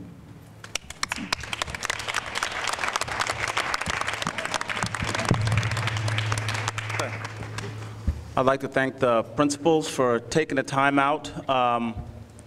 What folks don't realize is when you're principal and you do stuff like this, tomorrow morning somebody has to turn the lights on, open the doors, even with a tired smile and a cup of joe in your hand, you'll make it happen and you'll show up and do everything that's best for your kids. So we do appreciate you sticking with us. We've been going 3 hours strong, and great communication, great feedback. At this moment, we're going to shift in, we're going to move forward with the agenda because I know it's late in the night. So what I'm hearing is the culture that these principals have developed. It's about their behaviors that the adults and the kids and the leadership's having, the values. How do we value each other and what do we value in our community? And then obviously it's also about the beliefs. Do I really believe in this kiddo? Do I believe in my teachers that are in there every day working with our kids? Do I believe in the administration that's working with us, supporting us? Do I believe in the parents? So those are the key components of culture that I'm hearing. And I'm also hearing that organizational leadership. I've done this a long time. I'm 22 years into this. I've done it, same kind of stuff that we're doing here, turnaround, Detroit, turnaround, places down in Tennessee, all the way to North Carolina, okay?